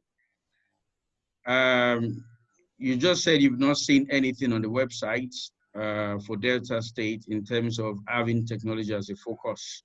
I want to tell you that the governor is very, very interested in what we in the technology world we can offer to Delta State. He wants to see us bring things to the table and tell him that this is what we can do.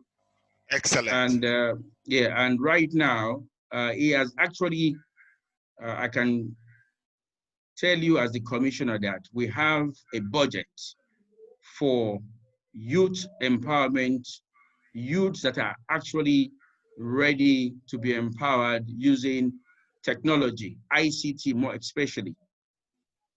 So we have a good program coming up very soon. If not because of COVID-19, would have flagged up the program.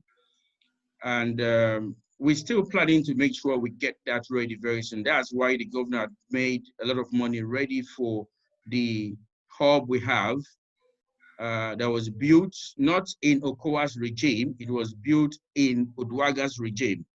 Okay. The innovation hub that we have in Asaba was actually built by Zenith Bank and then was handed over to the state government. That was the time of Uduaga's regime. But the hub was actually given to a private sector to manage. That's why it has been very quiet. You didn't hear about the hub at all. There was an MOU that was signed, and it was signed with the Delta State and a company called Mobile Solutions. I think they're based in Lagos. And they had full control of the hub, and they were meant to use the hub. I think the proposal they gave to the government then that they were going to raise some revenue monthly for the states. And they're going to empower a lot of youths and all that, but it didn't work. And they signed an MOU for up to like 4 or 5 years. I think it's about 5 years. And it's just last year that the MOU was expired. And we took over when I came in. I said, no, we're going to run this hub ourselves because the hub has been dead. It was not functioning at all. So I went to the governor, took the challenge that, no, let's let the ministry run this hub and let's see how, we can then hand over, if we don't want to continue. But let's make the hub, look like a standard hub, not like a business center or a local internet cafe. That's not what a hub, is meant to look like. And the governor agreed. And first of all, he said, okay, what we need to do is to renovate the place, make it look, up to standard. And that's what we're doing. And definitely we're going to roll out a program for youth empowerment in different courses. We're actually bringing out the blueprint very soon to the public, but we're working seriously, and we're looking forward to empower for the first start this year, we want to empower over 720 youths. We got the program already reaching out, and we're going to do a lot of screening and a lot of testing program, and also the process of bringing those that are going to be in the hub is going to be a very studious and well-structured arrangement to take in the students. This is not the way as usual when you think, oh, if we're doing a program, it's going to be for politicians. No, it's strictly by performance. We're going to go through test, program. We're going to go through interview, and it's going to be by merits. Even the governor cannot say, I have a slot or I have somebody. No, it's strictly by merit. If you pass and you qualify, you'll be part of the program. If you don't go through, nobody can bring you in. is strictly by merit. So we're going to make sure that when we roll out the program, we send a lot of information around in Delta State for Deltans within the age of 18 to 40 years old to participate. You know, they will go through the testing process, the examination process, and also the interview. If they succeed, if they pass, if they qualify, they will be part of the program. And again, it's totally free. And after the program, depends on what you want to, they're going to be different courses. Depending on which of the courses you are interested in. After that, you know, they give you a starter pack for you to, those that want to be self-employed, those that want to use their certification, because we're trying to work out how we can get certifications from, you know, notable firms that are, known and, respected for employment for major firms or major companies. We're going to try to do that. We're actually working on it right now. So by the grace of God, we're thinking of commencing maybe around September. You know, that's why we're trying to reach out and see how we can have those that are going to be interested, those in the tech world. That's what we're doing right now. We have a great platform right now.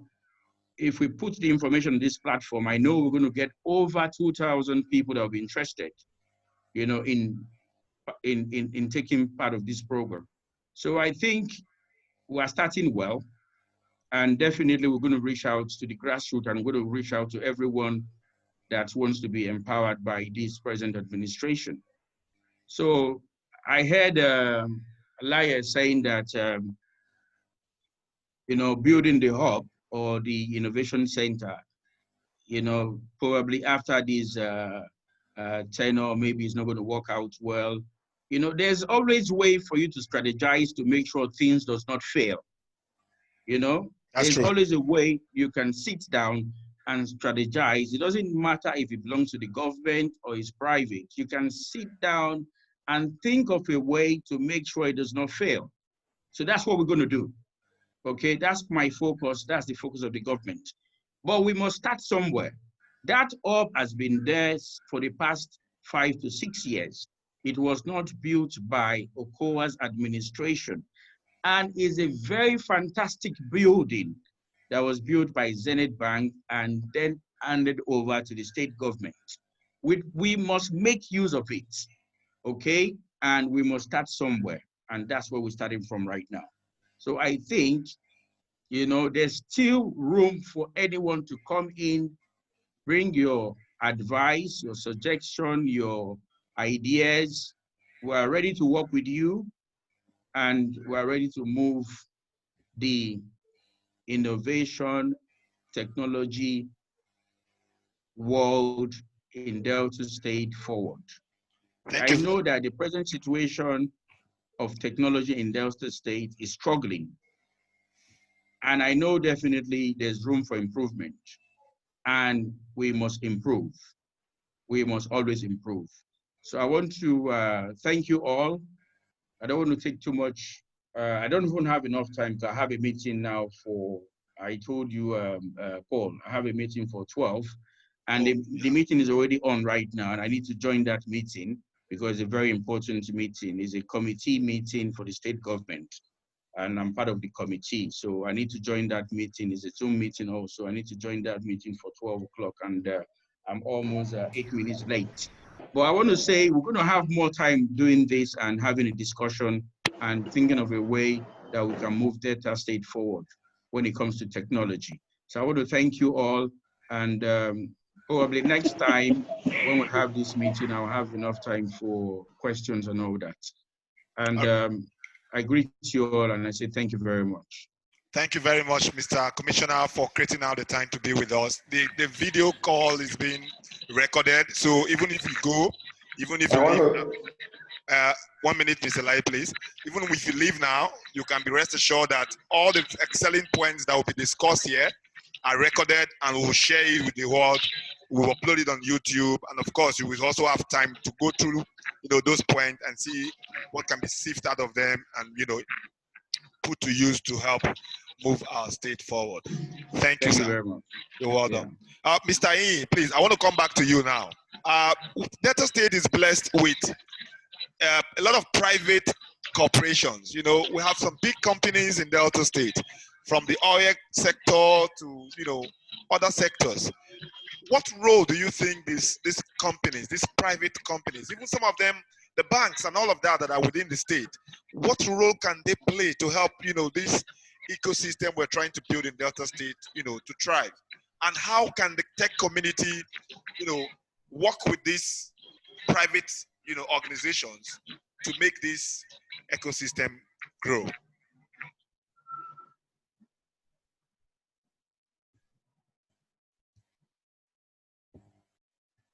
Please unmute your mic. Okay. There are a number I think they can be helpful, but I think it's still going to require cooperation from the ecosystem in showing them the kind of value that technology and innovation can add to their enterprises. I don't think they're just going to do this out of the goodness of their hearts, and if they do, it is not going to be sustainable. So it's about, and I guess the one thing they could do is open up a dialogue between themselves and innovators like those in your hub to explain what their biggest problems are and how you can leverage technology to solve those problems for them. It's on you guys to do that. So I think the biggest thing they can do is just tell you what their problems are, expose you to their problems so you can help them. I'm sure all of those companies are buying technology. Perhaps you don't need to pay so much for their technology. They don't need to go and get it from abroad if there are people that can build it for them locally. So that's part of what you can do. Wow, thank you very much for that. Ms. Onajite, are you still with us? Hi, yes, I am. Okay, so I know we've taken your time, but quickly, before I will let you go, I want us to just shift a bit to women participation in tech. I was just going through this meeting at a point where about 54, but I could tell you that the women who are here are less than 5%. So it shows clearly that women are not really, you know, warming up to this tech revolution and movement that we're trying to push here in Delta State. What do you think, you know, can be done to get more women on board? Because we know that when we have that inclusive community, it helps us to be well balanced and help us to even see things from other perspectives, and we can of course grow better with that. So what do you think can be done from the private or the public sector, or even from us who are tech community builders, to get more women to be part of what we are doing? Because like they said, if you empower a woman, you empower a community. We need more women, of course, to get on this. What are your take on that? Thanks, Paul. Again, I have to ask you, did you bring me here because I'm a woman? No. I know you are women tech makers head. So of course, yeah. Because this is a thematic area for you too. Yes, it is very. And I would say, so obviously I work at Google and we are very passionate about diversity and equality for all genders, which is why we have the Women Tech Makers program. Sorry, there's a lot of noise in the background. My husband and my daughter are playing upstairs. So, you know, we're very, very keen on supporting women developers and women to thrive in tech in general. And I think it's a very tricky situation, because obviously you want to create opportunities, but you don't want to create opportunities because people are female. You want to create opportunities for people because they are good, right? At the same time, we have a lot of, you know, women, amazing women, but they're not coming forward. We're also lacking a pipeline. We don't have a very strong pipeline. I think I can draw from what one of the startups that we also support from the Google for Startups Accelerator program actually reached out specifically around how to hire female developers. And, you know, he was struggling with actually finding and retaining this kind of talent. And the question that I asked him was, where are you looking? Are you going to where the women are? Are you just sending, you know, those jobs within, you know, the pool of people that you already know, who are more likely to be men if you hang out with guys? And, you know, so are you going to where the women actually are? And are you creating an environment that is enabling for women? So things like having a mother's room in your company or in your tech hub, so that women, and I think you and I have discussed this actually, Paul, when we met in Lagos a few months ago. You know, do you have a place where a woman can bring her child and, you know, rock out to this, you know, developer conference and still bring her child along? You know, can she have a job with security if she was to go on, you know, maternal leave? So these are some of the things that companies, you know, organizations, communities also need to think about. Women have more than one job. You know, being a woman in itself can be a full-time job. You know, you're possibly married and raising kids, or you're a caregiver to your parents if they're elderly, or to your younger ones. There are lots of things that, you know, there are lots of parallels that women are facing. So we also have to be conscious as a society to some of those, and, you know, put in place, you know, things that can facilitate a woman specifically. And I think you can only do that by talking to women and asking them what they need. We can also look at what other people are doing and try to replicate. Nothing is new under the sun. There are people that are doing great. So I think you can also learn from people that are doing great. But harboring more, I think I want to talk more around a pipeline, because that's really, you can create all the enablements, you can, you know, set jobs targeting just women, but you may not have enough people to actually fill those roles if there's no pipeline that's being built up. And at Google, we're not able to work with people under the age of 18, but there are a lot of, I think there's a gap for, you know, STEM initiatives, even as early as primary school, that are letting women know, letting young girls know that there is a career path for you. There is a trajectory for you to go into STEM. You don't have to, you know, box yourself into, you know, being a doctor or, you know, working in a bank or whatever. You can be a developer. And also part of what Women Tech Makers tries to do is showcasing some successful women developers that we know and that we've supported in a way to, you know, inspire others that, you know, this is something that I could do. This woman looks like me. You know, she has a similar story to me. Why can't I do the same thing? So building that pipeline is really important. We also support, you know, students in university through our developer student clubs. Unfortunately, we don't yet have one active in Delta. That's another conversation I know Paul has had with Nadia and myself. But, you know, with developer student clubs, you know, we're also expanding in terms of DE&I, trying to get more women involved at the university stage, because that's really where you start to decide what you want to do with your life. You know, you can be in any field, you can be in marketing and discover that you're interested in UX design, or you're interested in coding. You know, there's no limitation. So I think it's about creating an environment where women are enabled, and also building up that pipeline is really important. So starting with, you know, private companies can support STEM initiatives, hubs can support, you know, bring girls from primary schools or secondary schools to your hub to see, you know, women coding events, and, you know, to inspire them and get them thinking in a new way. You know, all of these things, I think this is a really interesting time as well with COVID-19. My nieces and nephews are all, you know, attending school online. You know, they're having to work their way around technology and all of that. And I think we could actually get I don't want to be prophetic, but we could actually see a rise in this kind of interest, because people are stuck in front of computers. We're figuring out how to network with people, how to engage, how to have fun, how to learn, all of this from behind a computer. I wouldn't be surprised if we find, you know, an increase in interest. So I think, just to sum up what I've said, creating a pipeline is really, really, really important, and starting as early as possible, you know, would make it more effective, because obviously a pipeline will eventually narrow out as it gets to the top. So if you start with 1,000 girls, you know, at primary school age, maybe you have 100 at secondary school. By the time you get to university, you have maybe 50. By the time you get to the job market, you have maybe 10. So you have to start, you know, throw the net out wide, cast the net out wide, get them thinking. Boys' toys, you know, little boys' toys, you know, they're already getting them thinking of engineering, building blocks, and all those things, while girls have those cooking sets. Why do we do that? You know, we really need to think deeply, and we need to start early. But it's not a topic that we can solve with one conversation or in one day.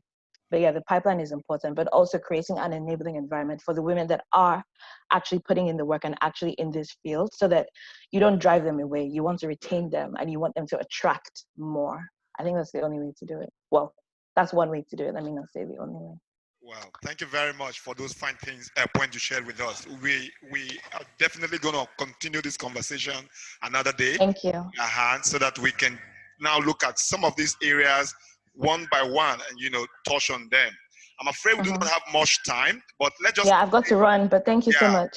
Okay, so let's just see if we could take one or two questions from the audience, then one final word from our panelists before we wrap this up. Any one of us want to ask our panelists a question regarding this topic of how government and the private sector, you know, could collaborate, could support technology development in Delta State? Any question? Okay, while you process that, Mr. Laye, please, what would be one final word from you based on the conversation we've had so far today? The final words, please. Please unmute your mic. Okay, I think we're doing well. We've always spoken, and I've been encouraged from Iyinoluwa, Bosun, Onajite, the commissioner. We see that there's a way forward, but action is very important. Action is very important.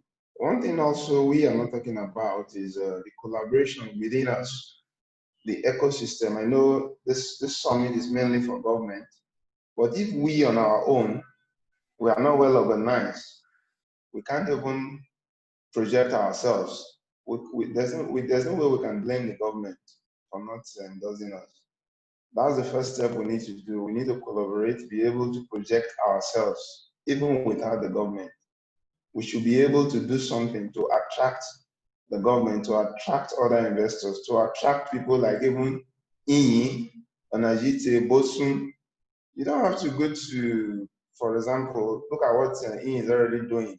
If we have 10 of that, just encouraging us, it will go a long way.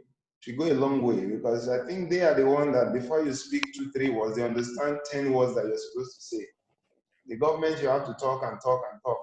But when you see people like Onajite, Iyinoluwa, Bosun, and all that, Austin, who is there to advise us legally, if we can collaborate, talk to these people, get more of these people, even if they are not from Delta, but they see that you have effort, you are talented, they see that there's a talent, a talent pool in this state, not just by mouth. I'm a developer, for example. I'm a UX, UI. What have you done? I think tech is always practical. What have we done? We that are saying we are want to be the best in the world, what has we already done? We on our own should be able to work at something, collab, innovate something, just like what Marvin did, though it took the wrong path. So for our people that can really do something and take advice from people like the Iyinoluwa, the path they took, I think that will go a very long way helping us so that we can stand strong. Then when the government comes, they have no option than to endorse us. I think that would be very nice. That would be very nice. And I don't mean we in the tech system now that we've seen some of these people online, we start bothering them. No, that's not what I meant. Because by the time you start bothering them, it becomes another problem. We should go there knowing that we are going there for advice, not just to know that we know what we really want. It's very important, that capacity. It's the same thing like what Onajite was saying. The pipeline, we need to do the pipeline. The government cannot build the pipeline for us. Let's be true about that. Just like what I said, Code Lagos or whatever, it's not as effective as Andela and CCO, no matter how you do it, because there always be bureaucracy in the government sector. So we on our own, we have to do this pipeline thing, sacrifice some of our talent, our time. Thank God, people like the Iyinoluwa, the Bosun, they don't have many people assisting them or whatever, but we have people like them.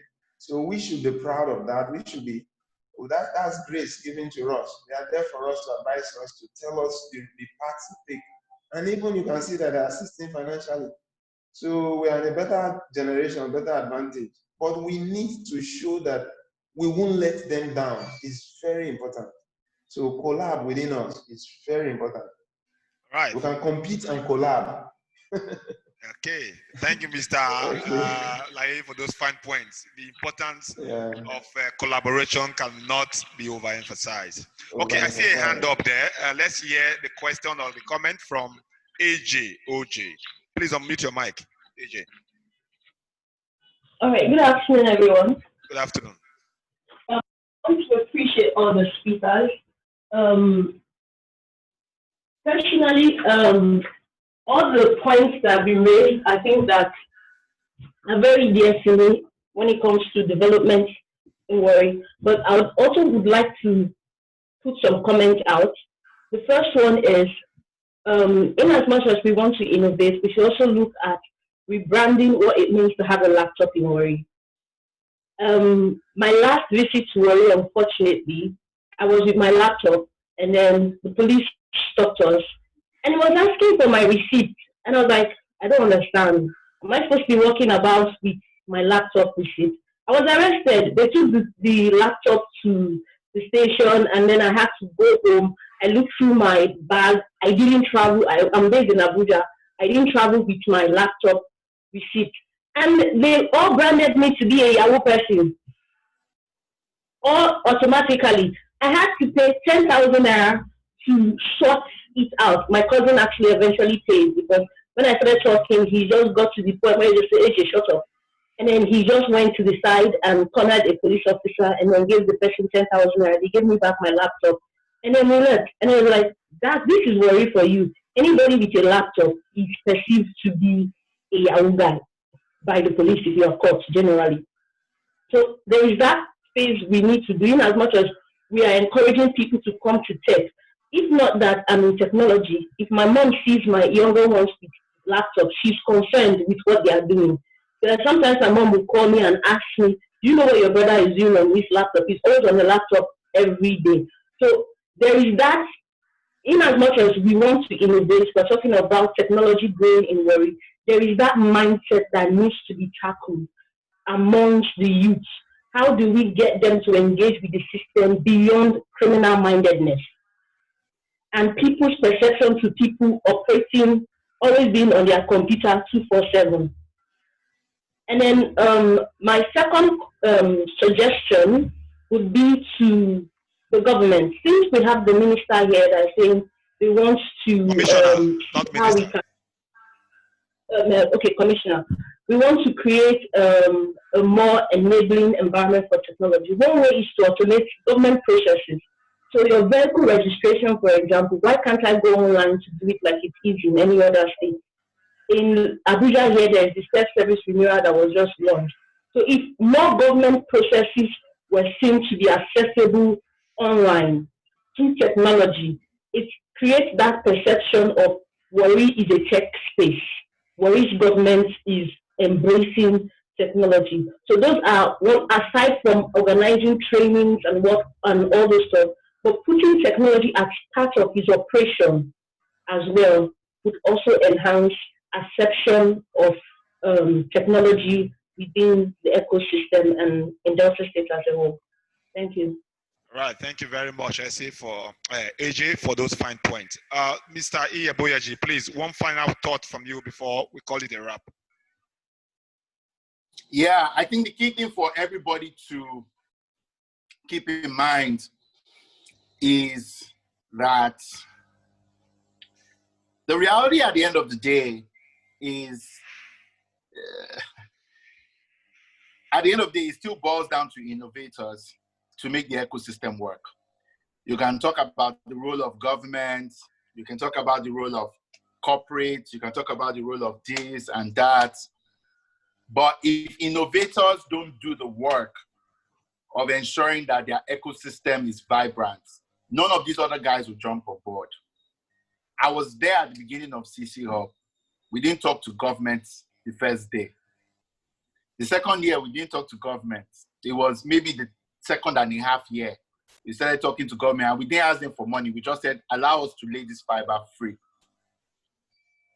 So if you over-obsess about what everybody else should be doing for you, and you're not asking what you should be doing for yourself, you are not going to grow as an ecosystem. If you're obsessed about what everybody else should do for you, but you are not obsessed about what you should be doing for others, you are not going to grow as an ecosystem. So that's my final word, really, is that at the end of the day, now your hand the day. Government, then go day, then no go day. Corporate, then go day, then no go day. Now, all those kind of people, they like to take picture. Now after you don't finish work, now you go come show up, come carry camera and say, now my picking. They know they show. So not to pull hope for waiting and they talk to you now. Because now just speech. English plenty. You understand? So now your hand is there. So if you like, continue to focus on them. If you like, buckle up, carry yourself. You understand? Anything where you get, do them. Small change, do them. Come as a group, come together. Show up together. Help yourselves. If you not put faith inside other people, now you, because who are you? Now the truth be that. So that's my final words. Now your hand is there. Oh, I like that. Now your hand is there. Very powerful. But please, before you go, I see about 2 hands or 3 hands are up. I don't know if maybe one of them or 2 may have a question for you. So please, let's just hear them. Austin Asuleka, I saw your hand up. Then Kemafa Harry. And of course, Barrister Austin will wrap up for us later on. So let's hear Austin Asuleka first. Please, unmute your mic. All right, thank you so much, Mr. Paul Okoro, for this opportunity. I hope you can hear me. Yes, I can hear you. Go ahead. All right. I think I have some observations. I was involved with the tech community once upon a time here in Warri, and I made some observations. I think we are too focused on making money. That's one issue we need to look at. We're focused on making money. I think we should look at building talents, interacting with most developers around. I've seen that they are not too strong on the basics. Yeah, but they want to, come out as if they build something. But when you look at their code base, when you look at their practices, they don't really have the basics required to really, succeed and stay at the top. Okay. Once upon a time, I left an idea. So somebody spoke and she talked about how the police did harass her because she was with her laptop. Once upon a time, in one of the tech communities in Delta State, I suggested we were, looking for ideas. What can we build, that can bring us out, help the community. So I suggested an idea that people could register their, computers online, electronic devices. So when you're moving around, the government or the police could easily check on that platform and verify that you are the owner, something like that. That can be the means by which you can verify who owns this property or not, and you could just easily walk without having your receipt with you. But it was not really looked at because we were thinking of how to build robots, build artificial intelligence and the rest.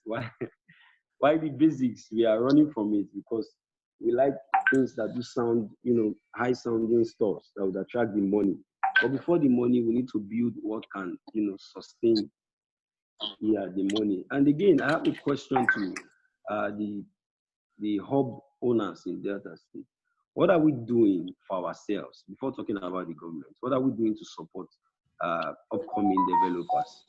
Give them an enabling environment, to thrive and learn and grow, without charging them, excessively. What are we doing to support them? Thank you. That's a tough one. So what are the hub owners doing right now in their own capacity to support, the young developers or techies that we have? All right. Mr. Laye, you want to take that? Okay, go ahead, please. Please just be brief. Yeah, Austin, I appreciate your contribution and your question. The tech hub. I want to ask back, how many of the hubs have you been? Can you hear me? Okay, yeah, I've been to Skysenx hub just once, to attend one of the events organized by Google. Okay. So it shows that the tech hubs, they are really doing their work. They are doing their best. But one thing you know is it's not the hub that is supposed to go to the developers. It's the developer that is supposed to come to the hub. And I believe most of the hubs we have, we've been doing very well. I've been proclaiming this collaboration thing for so long. There are so many times we've held meeting, me, Mr. Paul, these little guys at PTI to collaborate, but they are not always fruitful. So many things you can do in our hubs for free. We just want people to come around. But some people think when they come around, they will extract their talent. I don't know how that is. That's the feeling I think they are getting. There are so many developers that come to us. We give them free internet. When we see that you are serious, not that anybody, every dick and Harry will just come. First of all, we see your seriousness, and if really you are good, we see the value you have. So many things we give for free. You can come, like today now we are doing, I'm not trying to advertise here, we're trying to do co-working spaces. There are so many freebies that are going to be given to real serious developers, not just anybody passing by with keke, we just branch, I'm a this and all that. No, we want to see those that are serious. It's not that you call yourself a developer, that makes you a developer. Me, I can code, but I can never call myself a developer. I can design, but I can never call myself a front-end engineer. So, like you rightly said the first time, some of us, we are not good, but we think we are good. Let us examine ourselves. There's Wafi up there. There's now one hub again, Witty Hub. It was the last meeting I knew that there's a hub in Alaja, there's a hub in Oruworo. But we don't know ourselves. That is the first place to start from. We don't even know ourselves. We don't know how many hubs we have in this town. We are blaming people in Lagos, when we too cannot even organize ourselves, collaborate within ourselves. So those are things I think we should do first, know ourselves, so that we speak in one voice and we know what we really need to do. We, as we are here now, we're often looking for programmers, front-end engineers, but we can't see. It's as terrible as that, but you see everybody calling themselves programmers and engineers. By the time they come, you test them, they are not as good as what we want. And that's why we've been doing our community, a developer community, to see those that are good. Still, it's difficult. Sorry, I'm saying it in this platform. Let Iyinoluwa say will not get people here. No, there are good ones here, but I believe most of them want to be independent. They want to be independent. We can come together. Having been working independently, we can still come together. How to groom ourselves. So I think we are really doing well comparing to what we have. We don't have money, we don't have all that, but we are really doing well. We're strong. It's just for us to come together and collab. All right, Try Mr. Laye. you see. Maybe when you come to Skysenx next time, let me see you. Okay, thank you very much, Mr. Laye. And Austin, if I want to add briefly to that, at Warri Innovation Hub, there's something we do every Friday. We organize trainings for people in the ecosystem, because we noticed that there is a serious knowledge gap. You know, there was a time Nicole Yembra came to the hub. I don't know if you're aware. She is an investor, and we brought her to the hub, and we had a meeting. When she came for TEDx, I mean? Good, yeah. So the day before TEDx, she came to the hub. We had a house full of entrepreneurs. You know, this is an opportunity to pitch your idea. This is an investor sitting right here. She could make the call, and something good could come out of that. But surprisingly, some of our entrepreneurs were asking the wrong questions, and they were not prepared. So the talent is there, but the knowledge gap is also there. Yeah. So, and that prevents us from, you know, closing deals and getting the investment we need for those our fantabulous startup ideas that we have. So what we do at Warri Innovation Hub, every Friday, we organize training to fill in this gap. So from development to, you know, entrepreneurship and so on. So this is part of what we do to support the ecosystem, so that startups who don't know things, there are a lot of things that Austin has been doing. For example, legal, you know, information that has been passing out. That if you were to ask some lawyers for those information, they would charge you to go and pay 150K, 200K. Austin has been educating startups free of charge since last year. And we've been doing that in our own little capacity to help. So training, like Laye said, giving people space. Since the day we opened the Warri Innovation Hub in July last year, people have been coming to the hub to use light and internet, you know, for free. we've not asked anybody to give us 1 naira since, you know, but Wow. there's a limit of what we can do as well. You understand? Though even the orbs themselves, they have needs. That is why we are trying to have this engagement so that we can see how we can support ourselves and grow. All right, let's hear Barrister Austin to wrap his final words for us. Then let's call this a wrap. We've done almost 40 minutes beyond our time, which is not good. Okay, I think for me, it's thanks for the push and all the rest of them. But I think my last word will be what Ian said, that the core thing, and I think I've said it severally, it's in the hands of the innovators. That's just the basic stuff. It's in the hands of the innovators, right? It's in the hands of whether the corporates or the rest of them. They only come in when the innovators fix what they need to. People buy into value. Over time, people buy into value. Value will hype itself when it starts being promoted. But the innovators must do their work. So it comes back to the knowledge we have, and then the practicality of the knowledge we have. That's what's going to drive this ecosystem. That's what's going to drive this ecosystem. And that's my final word. The innovator crack that code, the ecosystem will fly. Wow. Thank you very much, Austin. Thank you, our panelists. Please, can we put our hands together? Use the emoji there to clap for our fantastic panelists who have educated us so much today on how, you know, collaboration between government and the private sector can drive technological growth in Delta State.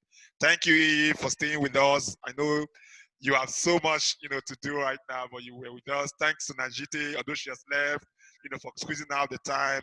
Laye have been fantastic from day one. And we appreciate all of you, you know.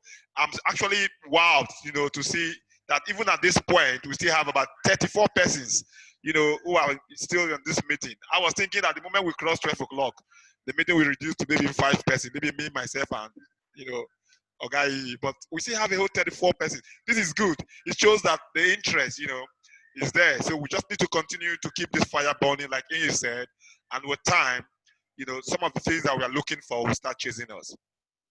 So thank you. Have a nice day. Stay safe. Coronavirus is out there. Please wear your nose mask, wash your hands, keep social distancing, and continue to use technology to make your environment better. Thank you. You can unmute your mic now and, you know, can decide to say 1 or 2 things. Very important. We have, if you have any ideas or any suggestion that we could not take now, please send it to our email address, deltatechcommunity@gmail.com, and we'll always, you know, review it and push it as well to the commissioner. Also follow the community on Twitter. Yes, exactly. Delta Tech Com. Com is COMM. Delta Tech Com on Twitter, so that together we can amplify the good work we're doing. Thank you, guys. I'm signing out of this one. Stay well. All right, thank you. Thanks, Mr. Laye, Mr. Engr. Well done, guys.